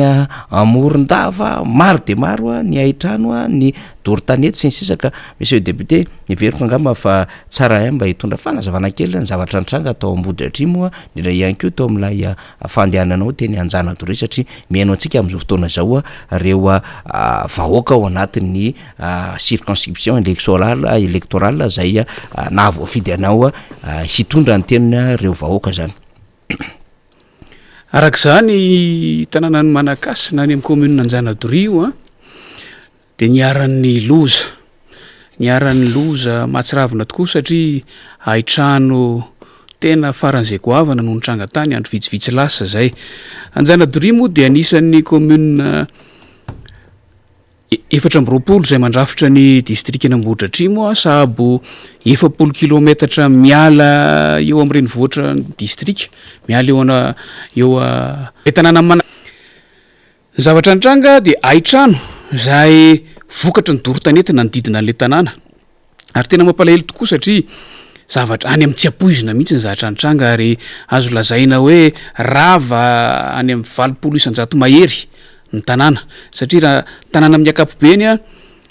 dia trano telo am'ireo 420 tokantrano telo am'ireo 420 akoatra ny trano madinidinika hoe lakozia sy ny fisoko sy ny sisa no tena ringy no zany ringana tanteraka mihitsy nandalovan'ny afo andro atoandro nitrangan'ny afo tamin'izay fotoan'izay andro tsena alatsinainy moa ny tsena ny Anjanatoria ny akamaroan'ny olona indrindra ny olon-dehibe any an-tsena daholo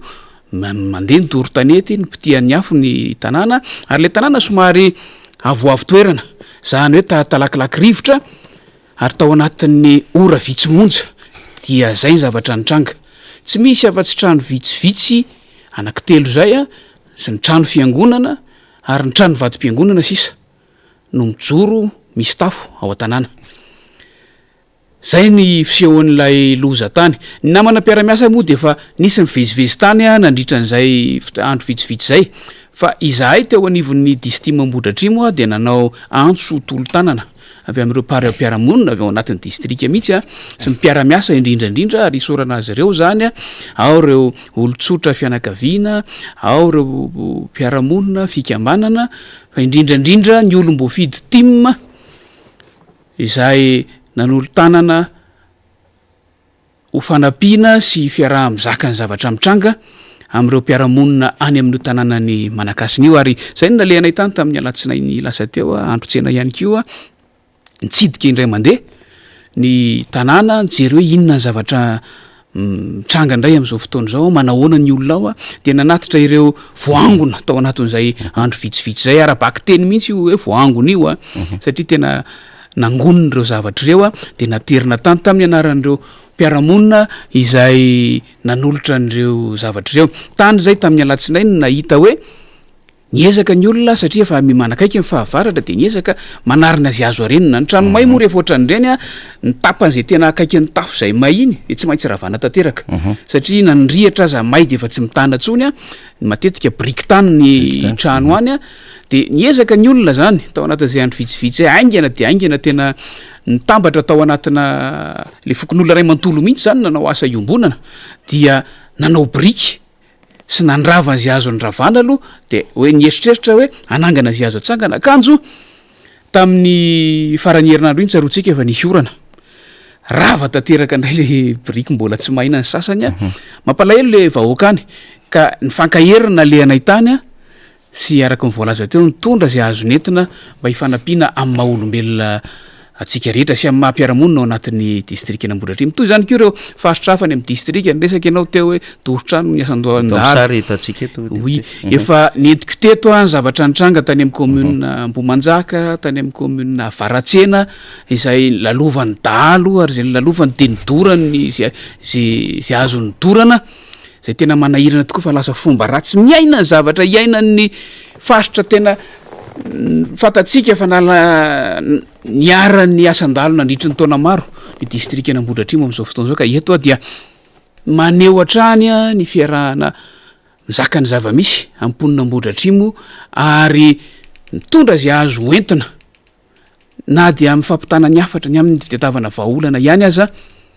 sy mifanehoana ny zava-misy eny amin'ireny toerana ireny zay ny zava-nisy tany Anjanatoria ifanira zafimanatany mbola hitantsika amin'ny sary reo tena mampalahelo tokoa fa tsisy miangana ary raha tonga tany izahay miresaka amponina de hoe ohatra zao amin'izao trano hitantsika amin'ny sary zao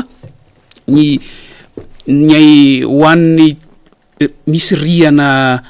ao ambany zany ka lay ry potaka no nanaovana ny rairaindriana de miezaka hoe ao ambany ny olona matory amin'ny alina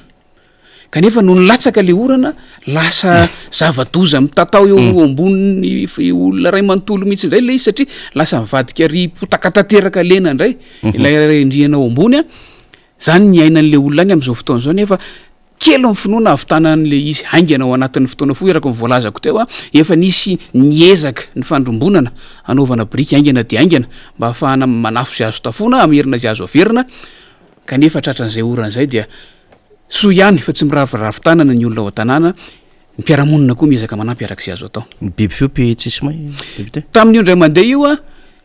kely de kely no tratra fa saika taty ivelany daholo moa zany satria andro atoandro zay ny zavatra nitranga niary ya de akairaisitsika reo mponina any amin'ireo tanàna zay niresa ny député Mahamira Bendrina na Ambohimanjaka na ny Anjanatoria tanàna Manakasina hozy izy tena anatina olana mbola totofana olana ohatran'izao tena mampalahelo ny zava-misy ary zany ny fankairezantsika menakavy ary zany raha teo koa moa no mahasolombamboaka ny solombamboaka dia miara mitantsorika ao anatin'ny hafaliana sy ny alahelo ho an'ny rehetra de anaovana fankairezana ho an'ny mponina any an-toerana zany zay niara-mbona zany fa ny an'ny tandrifiny zay tokony manandrify ihany koa dia tokony hijery ny vahoaka tahaka izao zany akoatra zay efa nataony solomavamboaka izany fa Andriamatoa député efa natsidiko tamin'ny famitinana ny vaovaon'ny 420 ora ihany zavatra nitranga tery anosy tery zany dia nambarany hoe ndao hitondrantsika adihevitra manokana misy ty raha ty satria dia nitranga tamin'ny taona 2020 nitranga tamin'ny taona 2020 zany dia ny namay ny RNM sy ny TVM zany hoe tsy hoe may loza voaja zay mihitsy tsy hoe no ny loza voajanahary na no ny fananina na no ny tsy napozina fa tena fandorana ny ninana tao mihitsy fandrobana ny ninana tao fanapotehana fangalarana ny fitaovan'ny RNM sy ny TVM ny ninana tao ary amin'ny andro apahabe maso zany rehetrarehetra zany ary misy raky tsara mandrakotra ny hoe ahoana ny fomba ny andohany ny adihevitra tam'izany ka nahatonga ny tarika ny fahamaizan'ny RRM sy ny TVM tamin'iny volana janoary 2020 iny de omalimo ny fitondram-panjakana zany de hoe hanao zavatra etsenivony zany tokotany be no RTM anosy zany dia amin'ny alalan'ilay tetikasa avory zany de asina zay hoe auditorium sy musée ny Aino Manjery mpanjakana izay ka mba afahantsika mitondra an'le adihevitra am'izay zany de hoe aleo aloha alefatsika ty orona tsary foy ity mirakitra ny zavatra mitsanga tamin'ny taona 2020 zay namay ny RNM sy ny TVM dia aveo tsika miverina am'izay amin'ilay adihevitra de ho resahantsika kely ny antony tia orona tsara ty rehefa aveo fa angatantsika moa zany amin'ny namana teknisianina mandefa izany de anisy feo retour vetivety. Ny alatsinainy 20 janoary 2020 tonga teny amin'ny kianjany 3 mpanaradia ny Andry Rajoelina. Ratsaivina ny tantara dia nisy mpianatra 4 no samborina sy nahiditra ponja teny Tanimora ny 20 janoary 2020 noho izy ireo voalaza fa nanapoaka cocktail molotov. Tamin'ny fotoana io ihany nilaza i Andry Rajoelina fa hitaky ny famoahana tsy misy atakandro ireo mpianatra 4 voasambotra eny amin'ny lapan'ny fitsarana anosy. dia hitaky ny famohanan'izy ireo tompovaly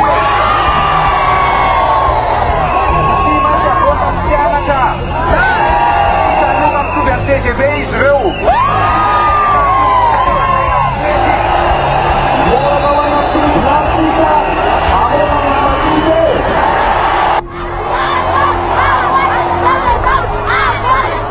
rosoary ny dio eny amin'ny lapan'ny fitsarana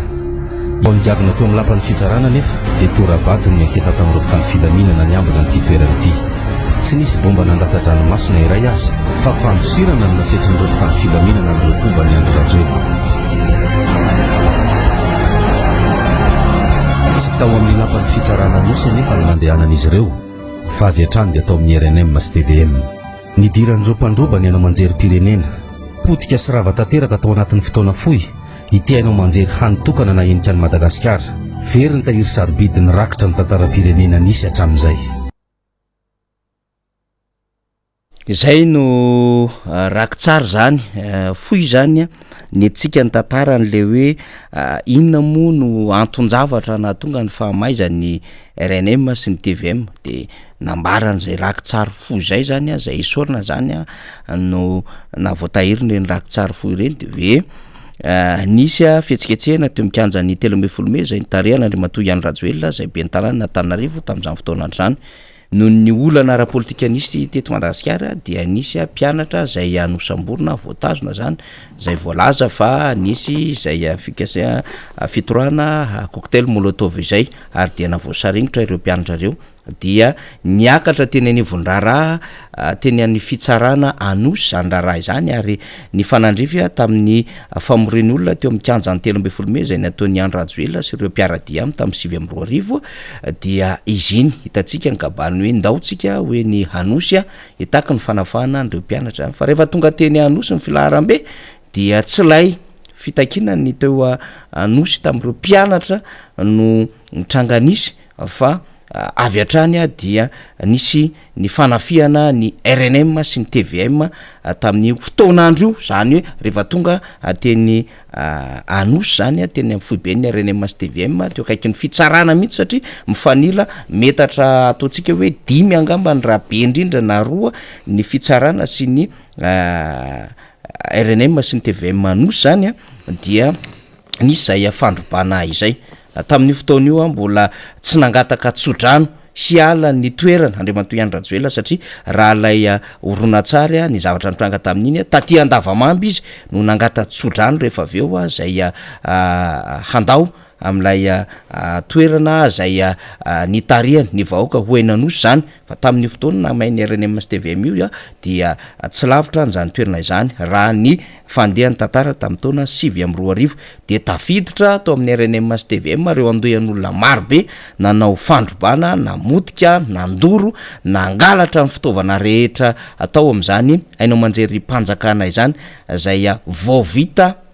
taona vitsikely taorinany zay 2022 zay zany hoe talohan'ny 2022 dia voavita ny RNM sy ny TVM ary nahazo trano be mijoalajoala tena moderna tsara tarehy be ary nitokana misy ny deska nitokana ny discothèque nitokana ny studio fanaovana tantara nitokana ny studio fanaovana dokam-barotra nitokana ny birao an'ireo mpiasa marobe teo anivony zany ainao manjery mpanjakana izany kanefa dia potika tanteraka izany omaly moa zany de ovakitsika ao anatin'izay minitra ray zay ny fanazavana zay nataony ny filoham-pirenena Andry Rajoelina zay mirakitra indrindra ny fametrahana ity vato fototra tery Anosy ity zao voalaza atao anatin'ny page Facebook zany Andriamatoa Andry Rajoelina zany mikasika omaly ho fanatanterahana ny vina modernisation de l'audiovisuel public dia aorina eto anivo ny ORTM Anosy ny avorina ny auditorium izay efitrano malalaka lehibe mahazaka ampijery misa 700 sy ny musée ny haino manjery mpanjakana na musée de l'audiovisuel public izay hirakitra ny tantarany haino manjery mpanjakana hatramin'ny foronany tany amin'ny taona 1.700 eto am'izay tsika manomboka mihaino tsara vavolombelon'ireo tranga sy fotoan-dehibe nanamarika ny tantara ny firenena raha teo ny eto resana zany eo Anosy io zany ny aina ny akaso nisy nanimba nisy nandoro nisy nandroba ary lasa navenina aza ny apahany ary tonga eto sika androany manarina manangana ary manorina fotodrafitrasa lehibe sy goavana tsy mba manana toerana hahafahana manana fampisehoana ara-kolotsaina na ara-javakanto tahaka ny akamaroan'ny haino manjery tsy miankina kehitriny sy toereo an'ny anivelany ny haino manjery mpanjakana eto ko amin'ny alala ny fametrahana an'izao fotodrafitrasa izao dia manokatra pejy vaovao amin'ny tantaran'ny ORTM isika ny fitiava-tanindrazana no manosika atsika hatrany zay no fanambarana ao anatin'ny page Facebook ny filoham-pirenena am'izao fotoana zao averitrany ery ambony zany de vavolombelon'ireo tranga sy fotoan-dehibe nanamarika ny tantaran'ny firenena raha teo ny eto ny aina ny akaso nisy nanimba nisy nandoro nisy nandroba ary lasa navenina ny apahany zay zany ny ao anatin'izay sombony fanambarana mivakitsika teo zay dia ino moa nalefatsika lay horonan-tsary hoe nisy horonan-tsary fiandohana ny ainga teo Anosy ny ainga teo amin'ny 13 Mey na keny Anosy tsy ho tonga teny Anosy mihitsy reo vahoaka reo raha tsy misy ny famoronana antondy nandehanana teny Anosy ary dia nivadika tany amin'ny fandorona fanapotehana fangalarana ny fitaovany haino manjery mpanjakana tamin'izany fotoana androany kanefa hoy isika dia efa namboary ny filoha Marc Ravalomanana niaraka tamin'ny ministry ny fifandraisana tamin'izany fotoana androany dia tompoklamamy Rakotoarivelo tsara ity haino manjery mpanjakana ity ary nisy fitaovana raitra marobe zay avy any amin'ny NSK Japon nentina tao avy any Deutsche Welle avy any Allemagne avy any amin'ny RFI frantsay hatramin'ny CNN sisisa nitondra fitaovana tao anatin'izany ainao manjery mpanjakana zany ary tena efa mba jejejo reo mpiasa ny ainao manjery mpanjakana zay efa nitaky an'izany hoe mba hanana fitaovana raitra sy mahafinaritra izany dia nahazo trano tsara tare lehibe moderna naorina ho an'ny RNM sy TVM ary nahazo fitaovana tsara tare amin'ny RNM sy TVM ary ny braoniesana de niavaka mihitsy fa tsy hoe ny studio hanaovana ny vavao na studio hamokarana fandarana no hanaovana tantara hanaovana dokam-barotra hanaovana fanoloram-baovao samihafa sy fandraisam-peo fa tena niavaka mihitsy ny hoe ato ny hanatanterahana ny tantara ato ny dokam-barotra ato ny deska journal ato fanaovana enregistrement manokana ato fanatanterahana zao ary dia raitra nanaraka am'izany ny fitaovana rehetra ny archive disque 45 na 33 tour zay nirakitra ny elan'ireo hira marobe an'ireo mpanakany satria nisy fotoana ihany ko niraikina niraisim-peo teo anivon'ny RNM sy TVM ihany ko reny RNM tamin'ny fotoanandro reny rakim-peo reny misy ireo bande magnétique zay niasana mafy tamin'izany fotoana zany ary ny feo manatatarany republikan'ny fandimby sy ny zava-misy teto Madagasikara dia voarakitra zany bande magnétique zany ny enregistrement zay efa nenandroso taty aorina tamin'ny alalan'ny teknôlôjia vaovao dia voarakitra tao anatin'izany RNM zany avokoa fa potika rava may nisy nandroba ary nisy nangalatra zany tao amin'ny RNM tamin'ireny fotoanandro ireny vokatra lay crise ny 2009 vokatra lay fialana teny amin'ny 13 mai nakeny anosy tamin'izany fotoanandro zany zany no zavatra mitranga ary nisy fitaovana marobe nampiarahana tamin'ireny no potika sy tsita lasa lavenina raha zava-misy ateny amin'ny RNM anosy zany ny tele moa zany mbola nisy nitsangana kely ihany teo ny TVM fa ny fangalarana sy fanapotehana vitsivitsy no niatra tao anatin'izay fa tsy de tena may ny akamaroany zany hoe ny akabe an-trano zany fa mbola misy tafajory ihany fa ny fanapotehana ny fitaovana rehetra hatramin'ny ascenseur hatramin'ny fitaovana zay nampiasaina tao anatin'izany TVM zany na ny caméra na ny zavatra rehetra dia maromaro no very nandritry ny fotoana fandrobany iny ny fiarakodia tety ivelana na ny olotsotra na any mpiasa na ny hainao manjery mpanjakana dia potika tanteraka izany no zava-misy tamin'ny 7 de miteny ny fitondram-panjakana amin'izao fotoana zao hoe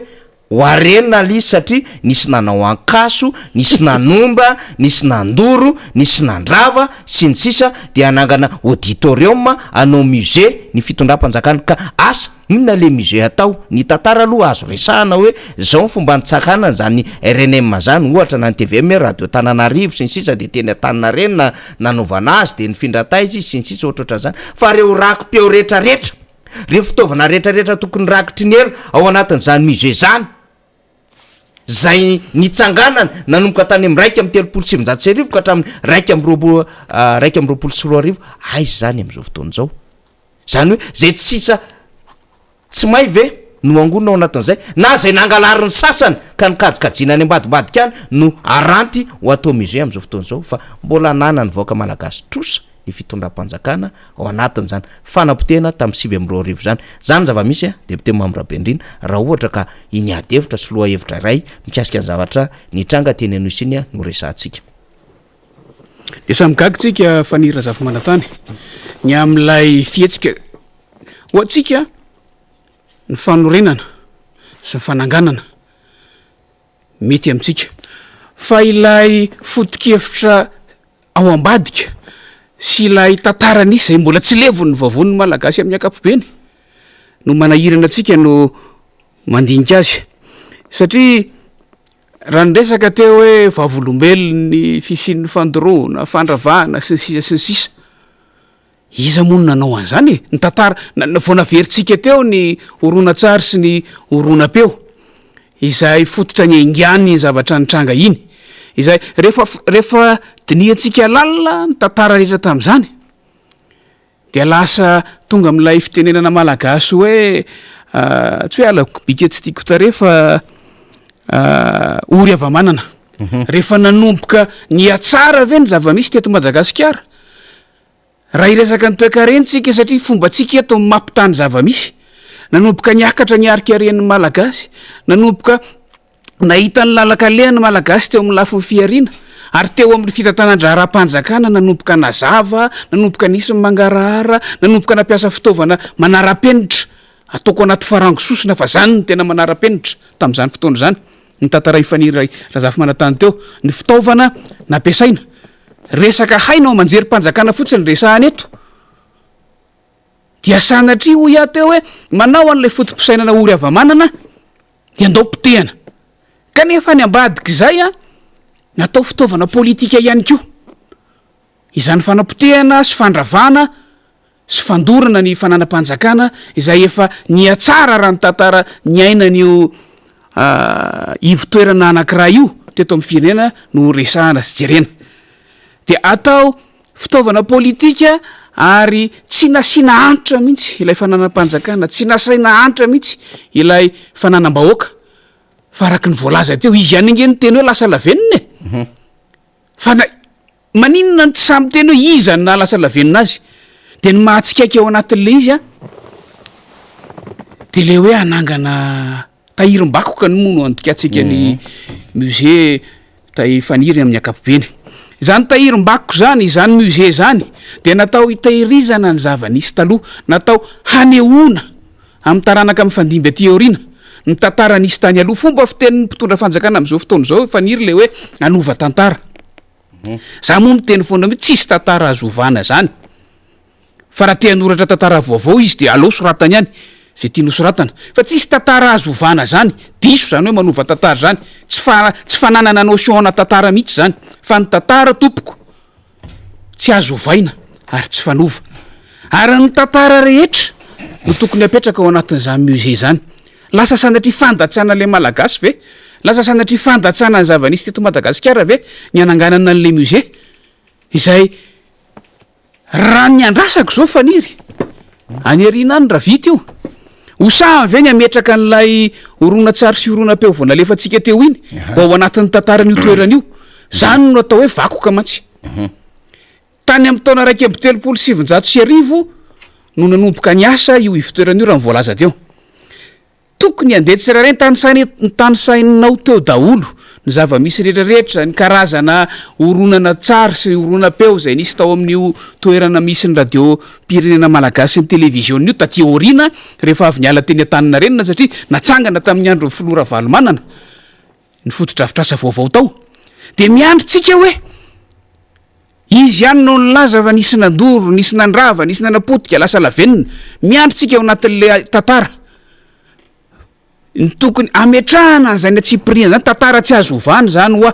asoa ihany fa misy ny teknôlôjia vaovao na afahantsika ny tahiry an'ireny, fa ireny no tokony apetraka ao. Nandrava zany no manetsikeloka sa manafikeloka amin'ny filazana zany Faniry Razafy Manatany keloka mihitsy ary andrasantsika hoe aneo no marina sa tsy, fa izany fomba fiteny hoe anova tantara zany dia aminay zany fiezahana fanakonana amin'ny marina, fiezahana fanakonana ny zava-nisy tany aloha izay tsy fanova. Ka ho hitantsika ao inona no hipoitra ao anatin'io musée io, fa ny tantarany taona 1970 napotika an'io toeran'io Faniry Razafy Manatany no anisan'ny tsy ho adin'ny malagasy mandrakizay, tsy ho adin'ny taranaka. Ary sika na misy io ivotoerana voatsangana io na tsy misy io dia anjarantsika no mampafantatra ny taranaka hoe inona ny zavatra nisy teo, inona ny tantara nanomboka tamin'izany fotoana zany, inona ny tranga, ahoana na tonga azo tamin'izao, ary iza ny tomponantoka tamin'izany. Zay indrindra manko Misy tomponantoka ny zava-misy rehetrarehetra. Ndresaka tsika tany am-boalohany teo na amay azy nandorona azy ny tena marina, satria nopotehana, nodorana ary natao fitaovana politika nentina nandravana ny rafim-panjakana tamin'izany fotoana zany. Zany ilaina veritsika teto foana hoe kolotsaina nentiny ty fitondram-panjakana amin'izao fotoana izao ty nanomboka tamin'izany vanim-potoana zany ka mandraky ty ny androany.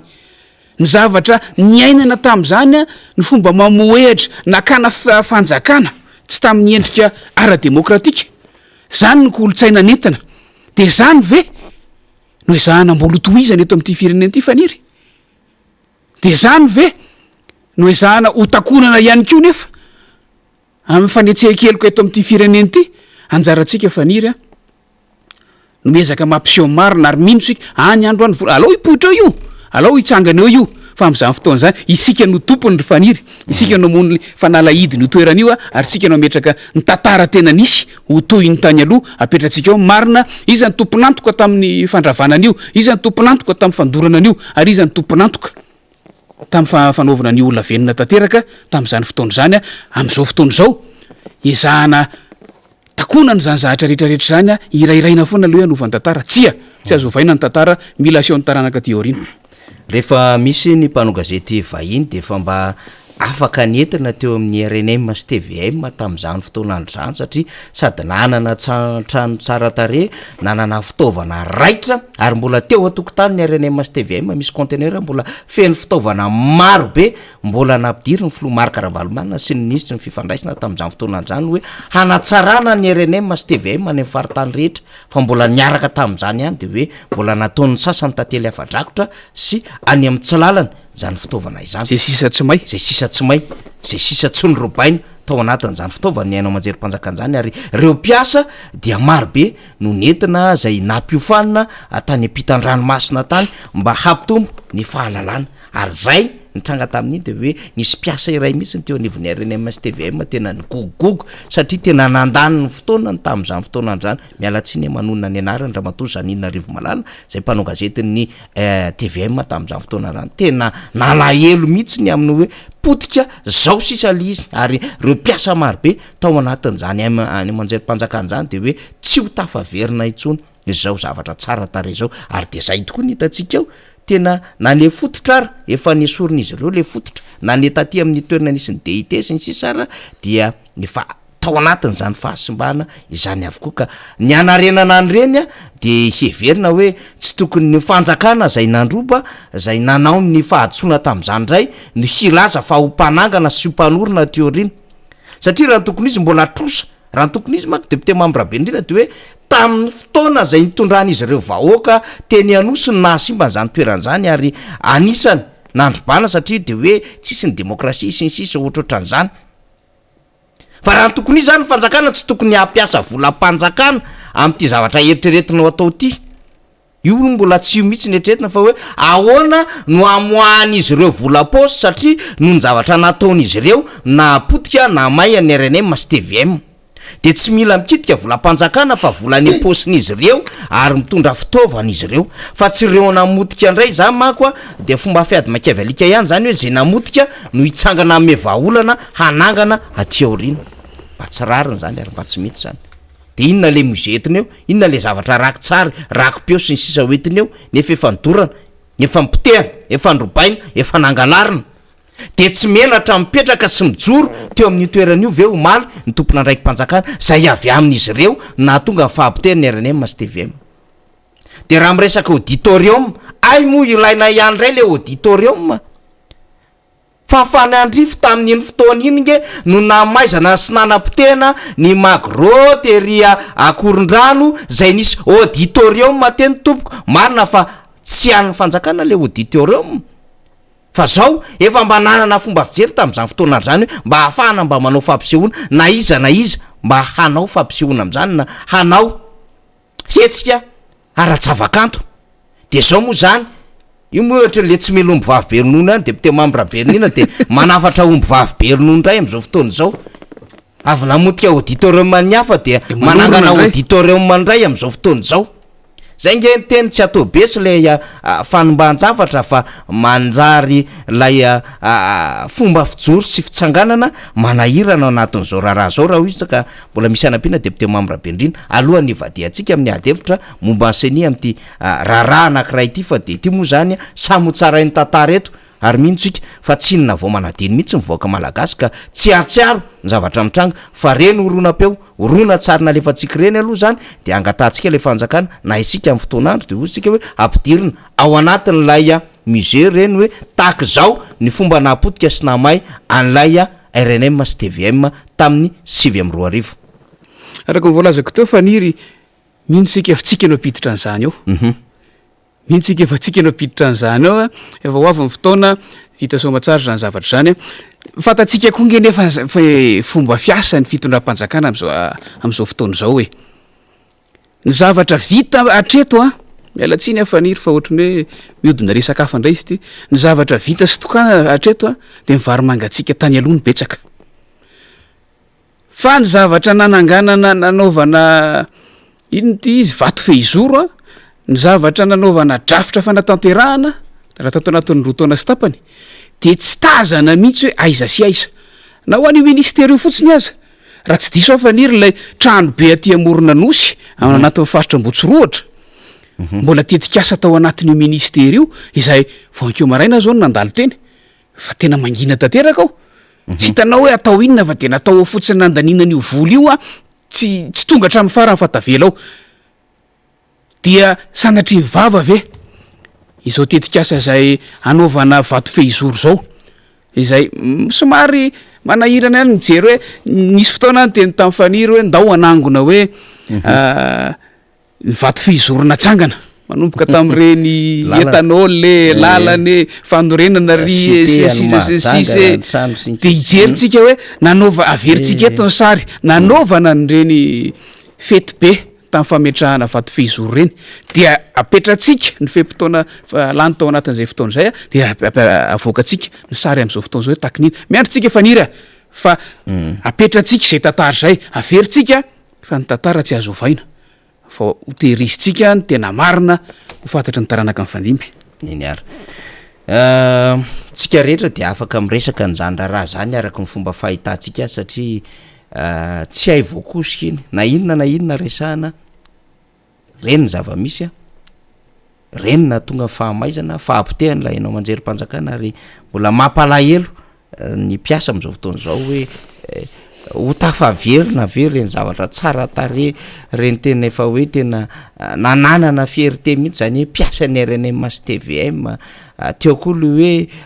tena ny fanjakana rehefa tonga ety ivelany tonga ety amintsika ety reo mpanao gazety vahiny a sy ireo orinasa tserasera avy any ivelany a dia mba tena mafiera zany hoe mitsidika ny RNM sy TVM de na ny resaka abiazy na ny resaka fikirakirana zany régis sary sy mifeo sy ny fitaovana tena raitra faka manao régime mobile sy ny sisa de endrisy reny zavatra mitranga fa veritsika ho isika fa tsy anadino tantara ary ny voaka malagasy tsy mihinana vao manadino ka ny mpandroba no ilaza fa anangana indray aty amin'ny taona 2024 fa ataontsika hoe trosa sy ny valony natao reny rehetrarehetra reny a de mbola mila manefy izy amin'izay aina mandrery mpanjakana izay zay ny amin'iny fa hivadika adevitra hafa amin'izay tsika depute membre Benirina ara-politika satria izy ty moa zany tamin'ny terinandro ty de niazakazaka mihitsy zany le resaka voamera-pirenena mahaletena momba fifidianana de ny teo nivo ny antenimera-pirenena zay nisy anareo moa zany a dia nisy fifidianana zay hosolotena ao anatiny zany a antenimera-pirenena zany raha ohatra ka tsy ahivitsika lizy a ray a tendreny ny filohan'ny republika de izy nena zany ray a fidiny eo nivo ny haute cour constitutionnelle na ny ACC ny ray a avy amin'ny assemblée nationale na ny antenimera-pirenena ny ray a avy amin'ny antenimera-ndoholona ny ray avy amin'ny lavitry ny mpisolo vava ny ray avy amin'ny lavitry ny mpanao gazety ny roa avy amin'ny société civile ny ray avy amin'ny cour suprême zay sivy menada zay no mandrafitra zany amin'ilay foibe n'ilay CENI zany ka tamin'ny terinandro ty a satria ho lany mandat amin'ty farany volana oktobra ty CENI dia ny teo nivon'ny assemblée nationale dia safidy izay hosolotena zany ny teo nivon'ny assemblée nationale ny mpanao gazety dia tapitra omaly izay hoe fametrahana ny candidat ho an'ilay ho lavitra vaovao fa ny ho lavitra teo aloha dia efa ny safidy candidat telo ny tao dia Andriamatoa Marc Antoine no safidiny ny ho lavitra teo aloha zay nitarihana Andriamatoa Gérard Rakotonindrina zany fa rehefa tonga le ho lavitra vaovao am'izao fotoana izao dia nanao appel candidature vaovao dia fito reo lina am'izany ho mpiambana eo nivon'ny CENI izany de ho safidian'izy ireo zany eo nivon'ny lavitra ny am'izay rehetrarehetra izay ny société civile dia navita ny solotenan'izy ireo omaly dia i Andriamatoa zay pitarika eo nivon'ny KMF Konoe zany de Iandonaina Andriamalazary sy Ravaltera Michael avy amin'ny ASD zany no lany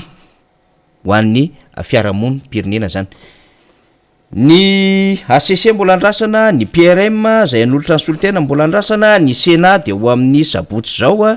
ny ordre des avocats de mbola andrasana, ny ordre des journalistes mbola ho hitantsika eo zany a, ny cour suprême mbola raharaha manahirana io satria to efa nisy nanaovana fifidianana kanefa de misy ny adevitra indray am'izao fotoana zao ny amin'ny hoe ekena satsy ekena ny endrik'izay fifidianana izay.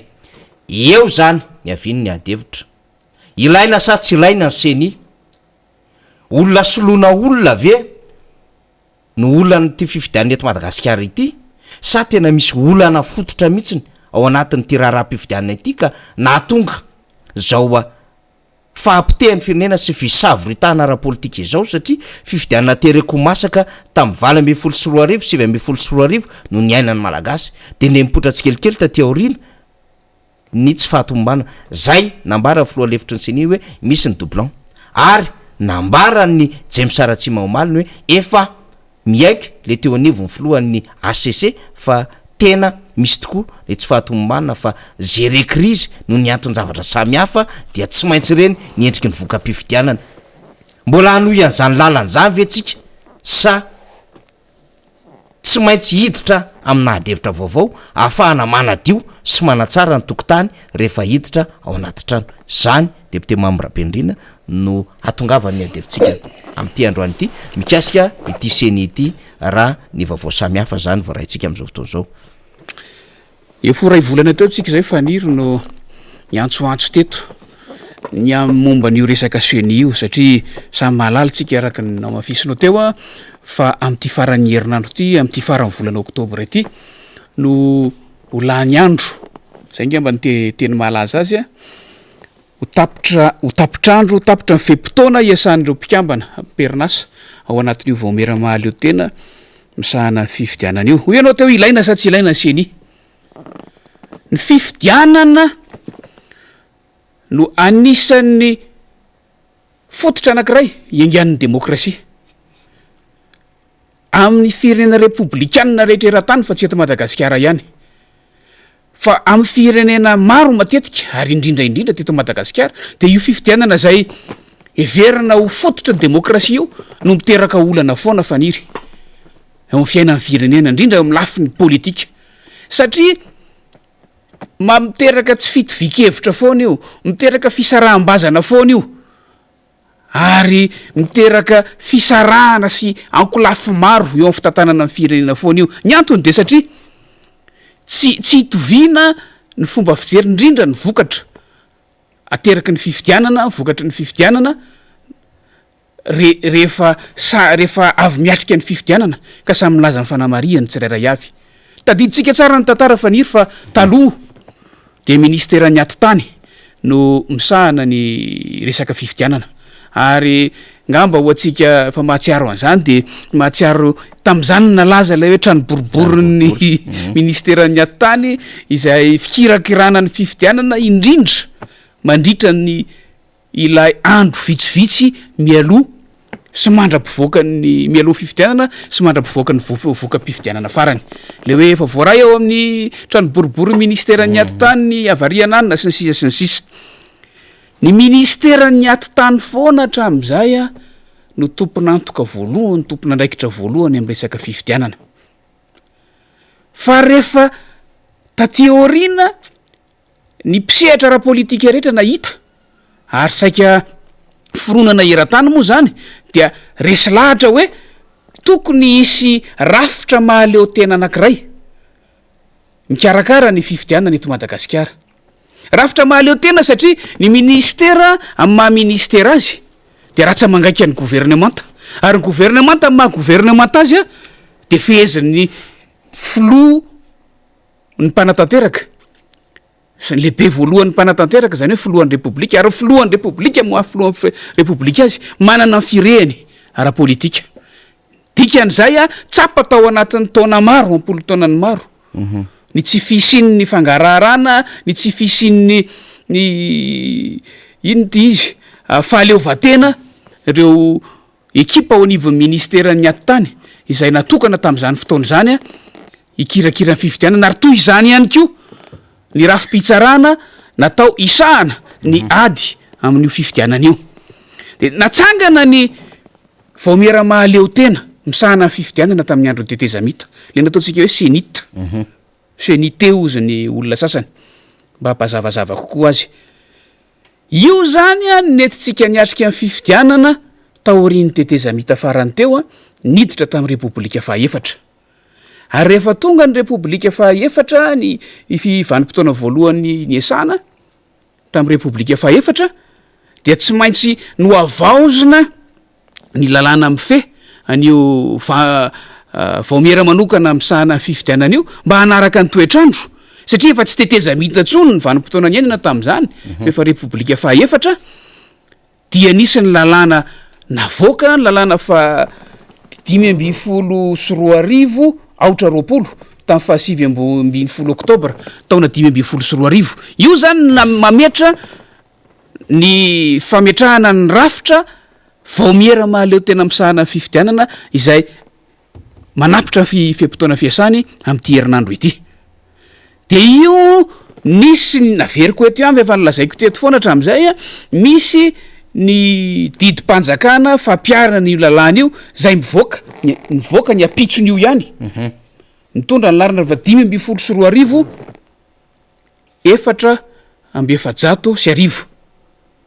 io zany ny ainatsika tao anatin'ny 9 taona farany satria voalazan'io lalàna io fa 9 taona no fehimpotoana fiasan'ny seni io zany ny ainatsika tao anatin'ny cycle électoral farany io zany a no mifeny fifidianana farany teo tonga ny vanimpotoana tonga ny fotoana ilana navozana azy araka ny lalàna de hoy isika teto ny antsoantso foana hoe aleotsika tsy miroso amin'ny fanavozana fanavozana fotsiny an'io vaomeram-pifidianana misahana vaomera mahaleo tena misahana ny fifidianana io satria ny tsy fahatombana ny fifidianana teo aloha ny fifidianana farany tanterahana izay tsy tany saiko eto tsony ny zavatra nitranga sy ny fanamariana sy ny vokatra ateraka zany mandraky ty ny androany izany no mbola mahatonga ny tsy filaminana ara-politika eto Madagasikara amin'izao fotoana zao ary na iza ny teny na iza iresaka dia tsy misy ny fahamarina toerana ara-politika eto Madagasikara vokatra io ataoko hoe krizy anankiray io fomba fitentsika moa hoe krizy électorale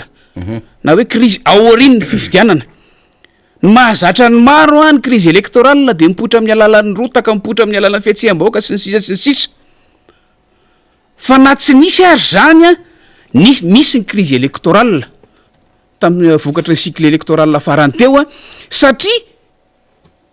notereko masaka ny voaloboka ary noterena ivoaka ny voka-pifidianana tamin'izany fotoana zany a izao ny vokany izao ny vokatra ny zava-misy tsy ngilaila ny fitondram-panjakana ary to tsy mahita ny fomba hitantanana ny firenena ka izany na tonga atsika ny antsoantso foana teto faniry hoe alohan'ny anavaozana nyo mpikambana ny mpikambana ny resaka hoe to olombelona alohan'ny anavaozana reo olombelona mpikambana ao anatin'io seni io a aleo aloha asiana fiaraha-mijery mihitsy a ny fanavaozana indray le rafitra ny seni ireo andian-dalàna ireo fehezan-dalàna maro izay mife ny seni am'izao fotoana zao inona no antony ny tany sainao tao faniry ny mpikambana ao anatin'ny seni ireo sy olona sivy zay natao mpikambana azy ny zavatra tsapa sy hita tao anatin'izay 9 taona farany zay dia tsy mahatanteraka n'lay indépendance na lay fahaleovatena n'lay vaomiera io firafitra ny endrika avoakany io firafitra voalazany lalàna io indrindra am'izao fotoana zao zay raha antsika mahita fa ny fironana dia ny fametrahana olona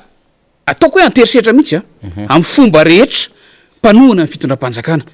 ka raha ilasytsika tany saitsika indray averintsika le resaky faniry teo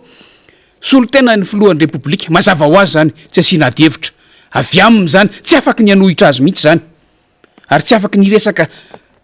ady-hevitra mifanohitra amin'ny fomba fijery filohan'ny repoblika mihitsy zany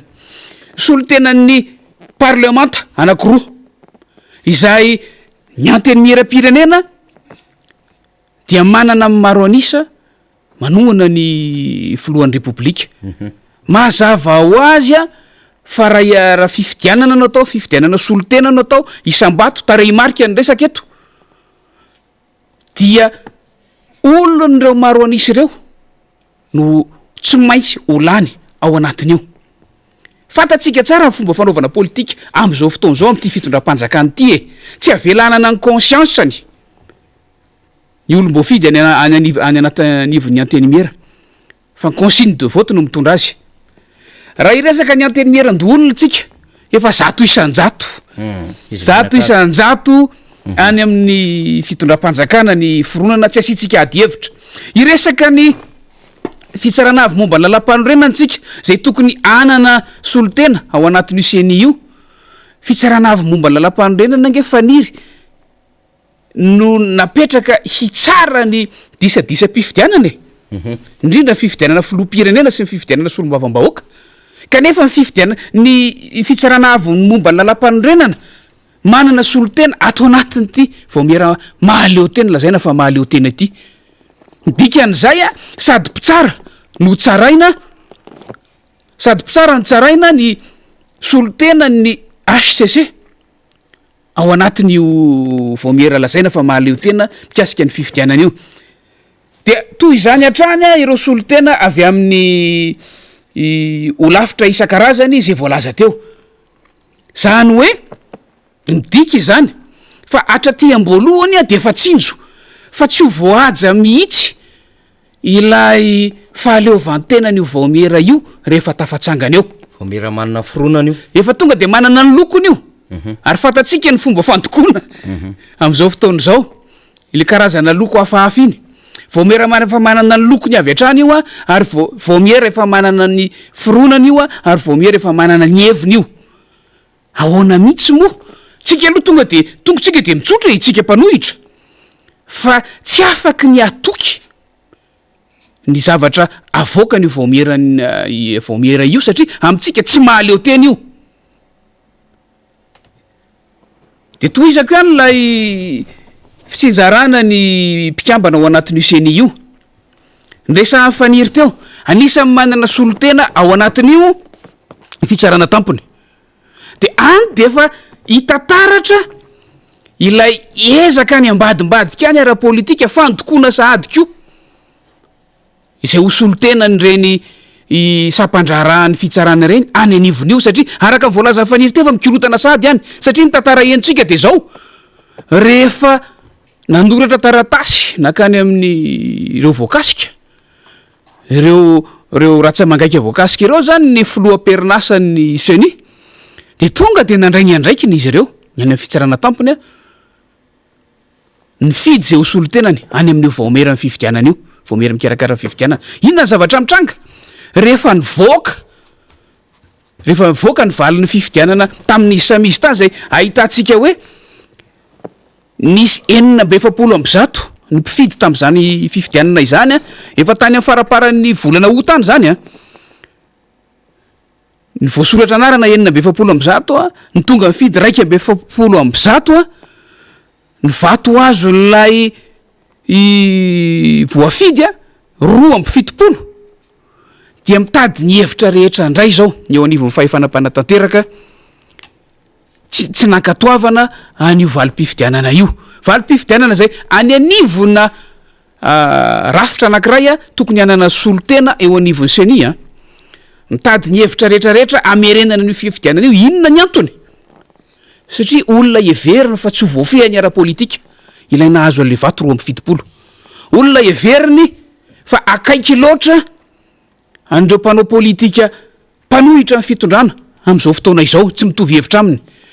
ary miezaka namoaka didim-panjakana tsy manaraka ny digany famoahana didim-panjakana mba tsy ankatoavana an'izany vokatry mpifidianana namoahana anarana isolotena n'io rafitra io rafi-pitsarana io eny anivon'ny seni zany lasa miteraka disadisa eo amin'izy samizy satria tonga dia vaky batsilana ny politika maloto fandokona avy atrany ihany ko fanampianany loko fanampianany fironana tokana ao anatin'ny seni zay eritreretina atsangana atoato toy izany ko eniko tany amin'ny sisondresaka tany fa hatrany amin'ny olafitra isan-karazany fantatsika ndresahana teo ny olafitra mpanao gazety mitovy amin'ilay cour suprême teo ihany toy izany ko ny any amin'ny olafitry ny mpisolo vava zay fantatsika efa vita ny fifidianana kanefa mandeha ny feo any ambadika any hoe tsy akatoaviny any amin'ny fitondrana fa nga mila fakatoaviny any amin'ny fitondrana lalàna voalazako teo tsisy milaza mihitsy hoe mila fakatoavan'ny mpitantana amin'ny firenena fa efanam-panatanteraka vao mety manana ny satany manokana koa reny olo afitra isan-karazany reny manana ny satany manokana koa ireny sampandraraha isan-karazany sy rafitra rehetra ireny de izany faniry ny mahatonga antsika amin'ny teny hoe raha izany ny zavatra misy amin'izao fotoana zao dieny zao nge de efa fantatra zany e hoe ho taky ninona no firafitra io vao miera manokana natao haly eo tena isahana ny fifidianana io ka hoy zahay hoe tonga de mahitsy be am'laza faniry a tsy maintsy ahato io fananganana sy fanavaozana mpikambana ao anatin'ny vao miera maharitra vao miera manokana sy mahaly eo tena misahana fifidianana io raha te hitsinjo filaminana eto anivon'ny firenena any arintsika raha ite hitsinjo fiaraha-manaiky izay valim-pifidianana dinihana za moa ny teny hoe ireo andinin-dalàna mila verina avaozony io mila atao zay isin'ny inclusivité hoy ny fiteny frantsay ao anaty fa rafitra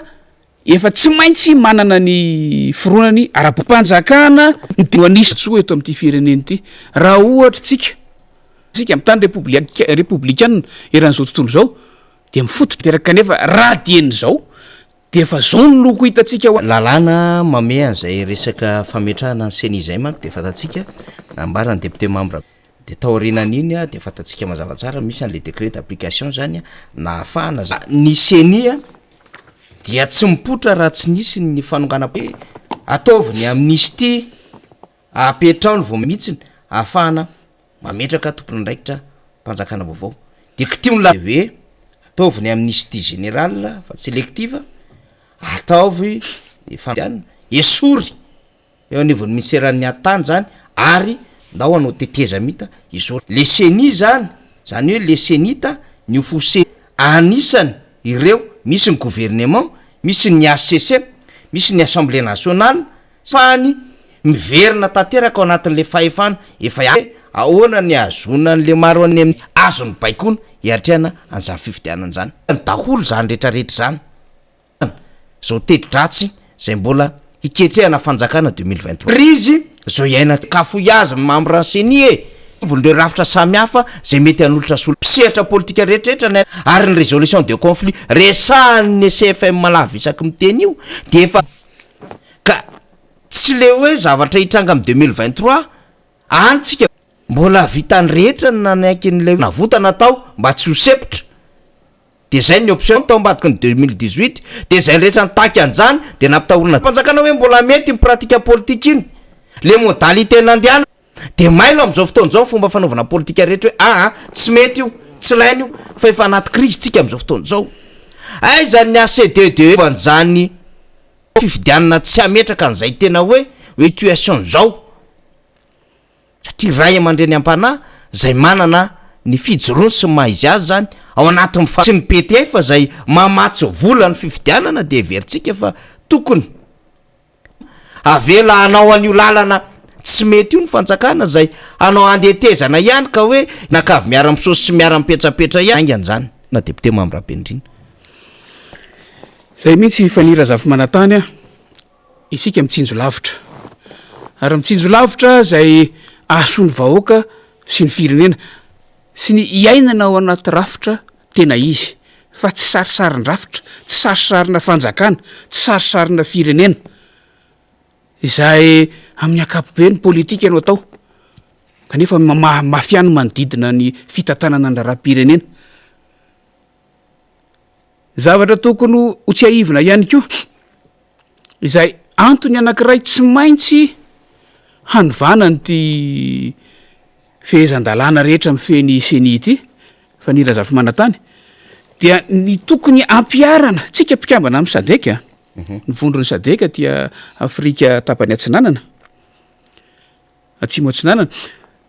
sadeka fatatsika fa manana lay antota taratasy document moa filaza azy zay maneho ny foto-kevitra sy ny fomba tokony hitarihana makany amin'ny fifidianana tena démocratique. Principe et ligne directrice de la SADC régissant les élections démocratiques. Karazana tondrozotro io faniry. Ary rehefa tena zoina nefa ny zava-misy iainana eto Madagasikara namoahany SADC an'io tondrozotro io de niainga avy amin'ny traikefa niainana teto amin'ny faritra misy atsika, amin'ny olona vondrony firenena misy atsika io sy teto Afrika amin'ny ankapobeny, miainga avy amin'ny traikefa niainana hatramin'izay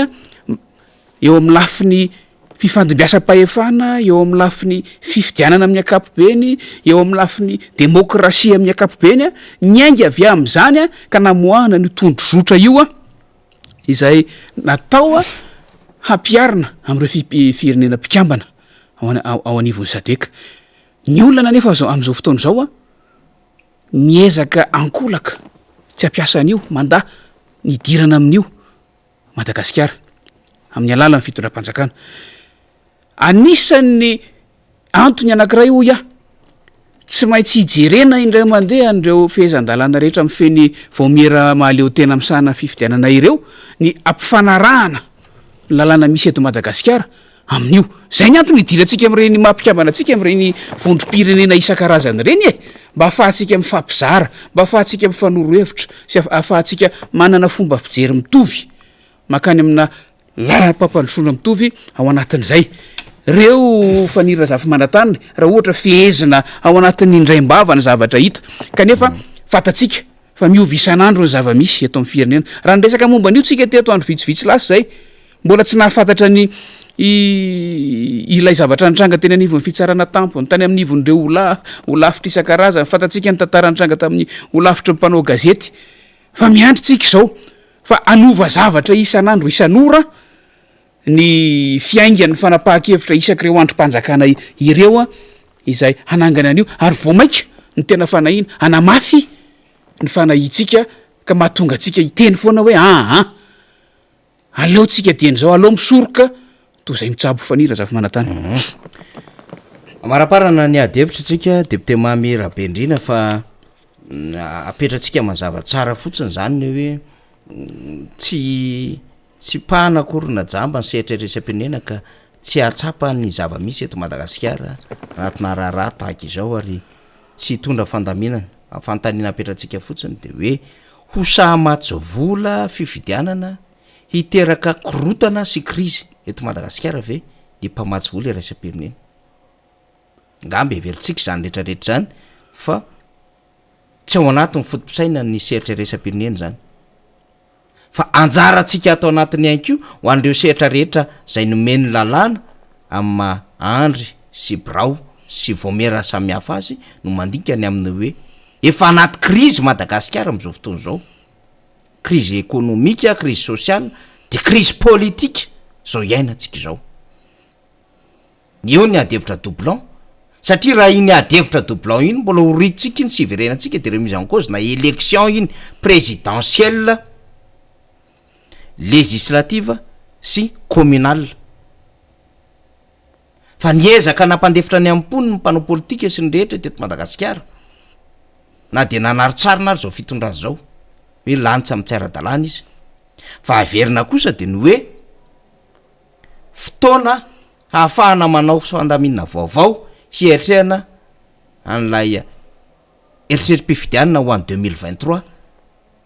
ka ny androm-panjakana zay mety ho tompona andraikitra anatin'izany ny CFM na ny ACDDE ozy tsika de tokony handinika lalina ao anatin'izao raharaha izao ary andeha lavidavitra tsika ao anatin'ireo hoe ray aman-dreny am-panahy de ny FFKM zany mba handinika sy isaitsaina ny amina hoe teny zao de afapetraka ny fandaminana fa tsy miandro korotana, tsy miandro olana, tsy miandro krizy vao isa ny fandaminana. Zany ny rariny rehetra ary zany ny veriny rehetra fa andaminana an'ity raharaha ty dia samy ahita eo tsika ny hotoy moa zany fa mbola andeha amin'ny endriny samy hafa zany mitoy ihany koa ny fivoriana anivon'ny anteny-meram-pirenena sy ny anteny-meran-doolona mbola mandeha ihany koa ny adevitra eny anivon'ireo sampana samy hafa zay voalaza fa hanana solotena ao anatin'zaseny izany a de ho hitantsika eo ny fivoarany raharaha ary arakaraky ny ivoaran'ny adevitra ihany ko no mampiova sy mahatonga ny fanapaha-kevitra samihafa zay mety mivoatra eny andalana eny de zay ny fandroeny rehetra angambany depute Mambrapendrina amarana atsika ny fotoana am'tian'io ty marana fotoana mihitsika satria fotoana efa mandeha arak'izany manome fotoana atsika mpanaraka ny fandaharana satria tantara mitoy ity tantara mitoy ny raharaha-pirenena amin'ny akapobeny ary ny tolona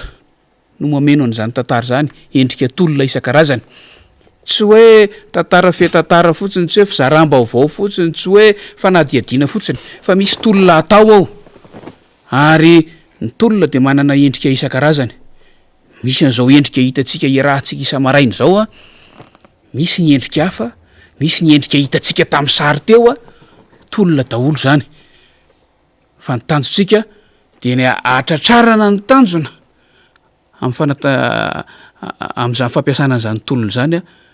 ho tompontsoan'ny malagasy ho tompontsoan'ny firenena amin'ny akapobeny misaotra tompoko manao velomantsika rehetra manao velomantsika ato an-trano ny MBS ny radio Mata ary makasitraka nanaraka ny fandarana eny ary dia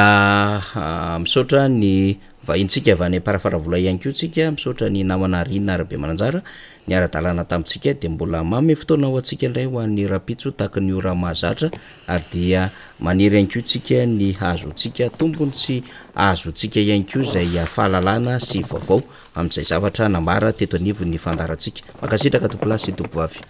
veloma tompoko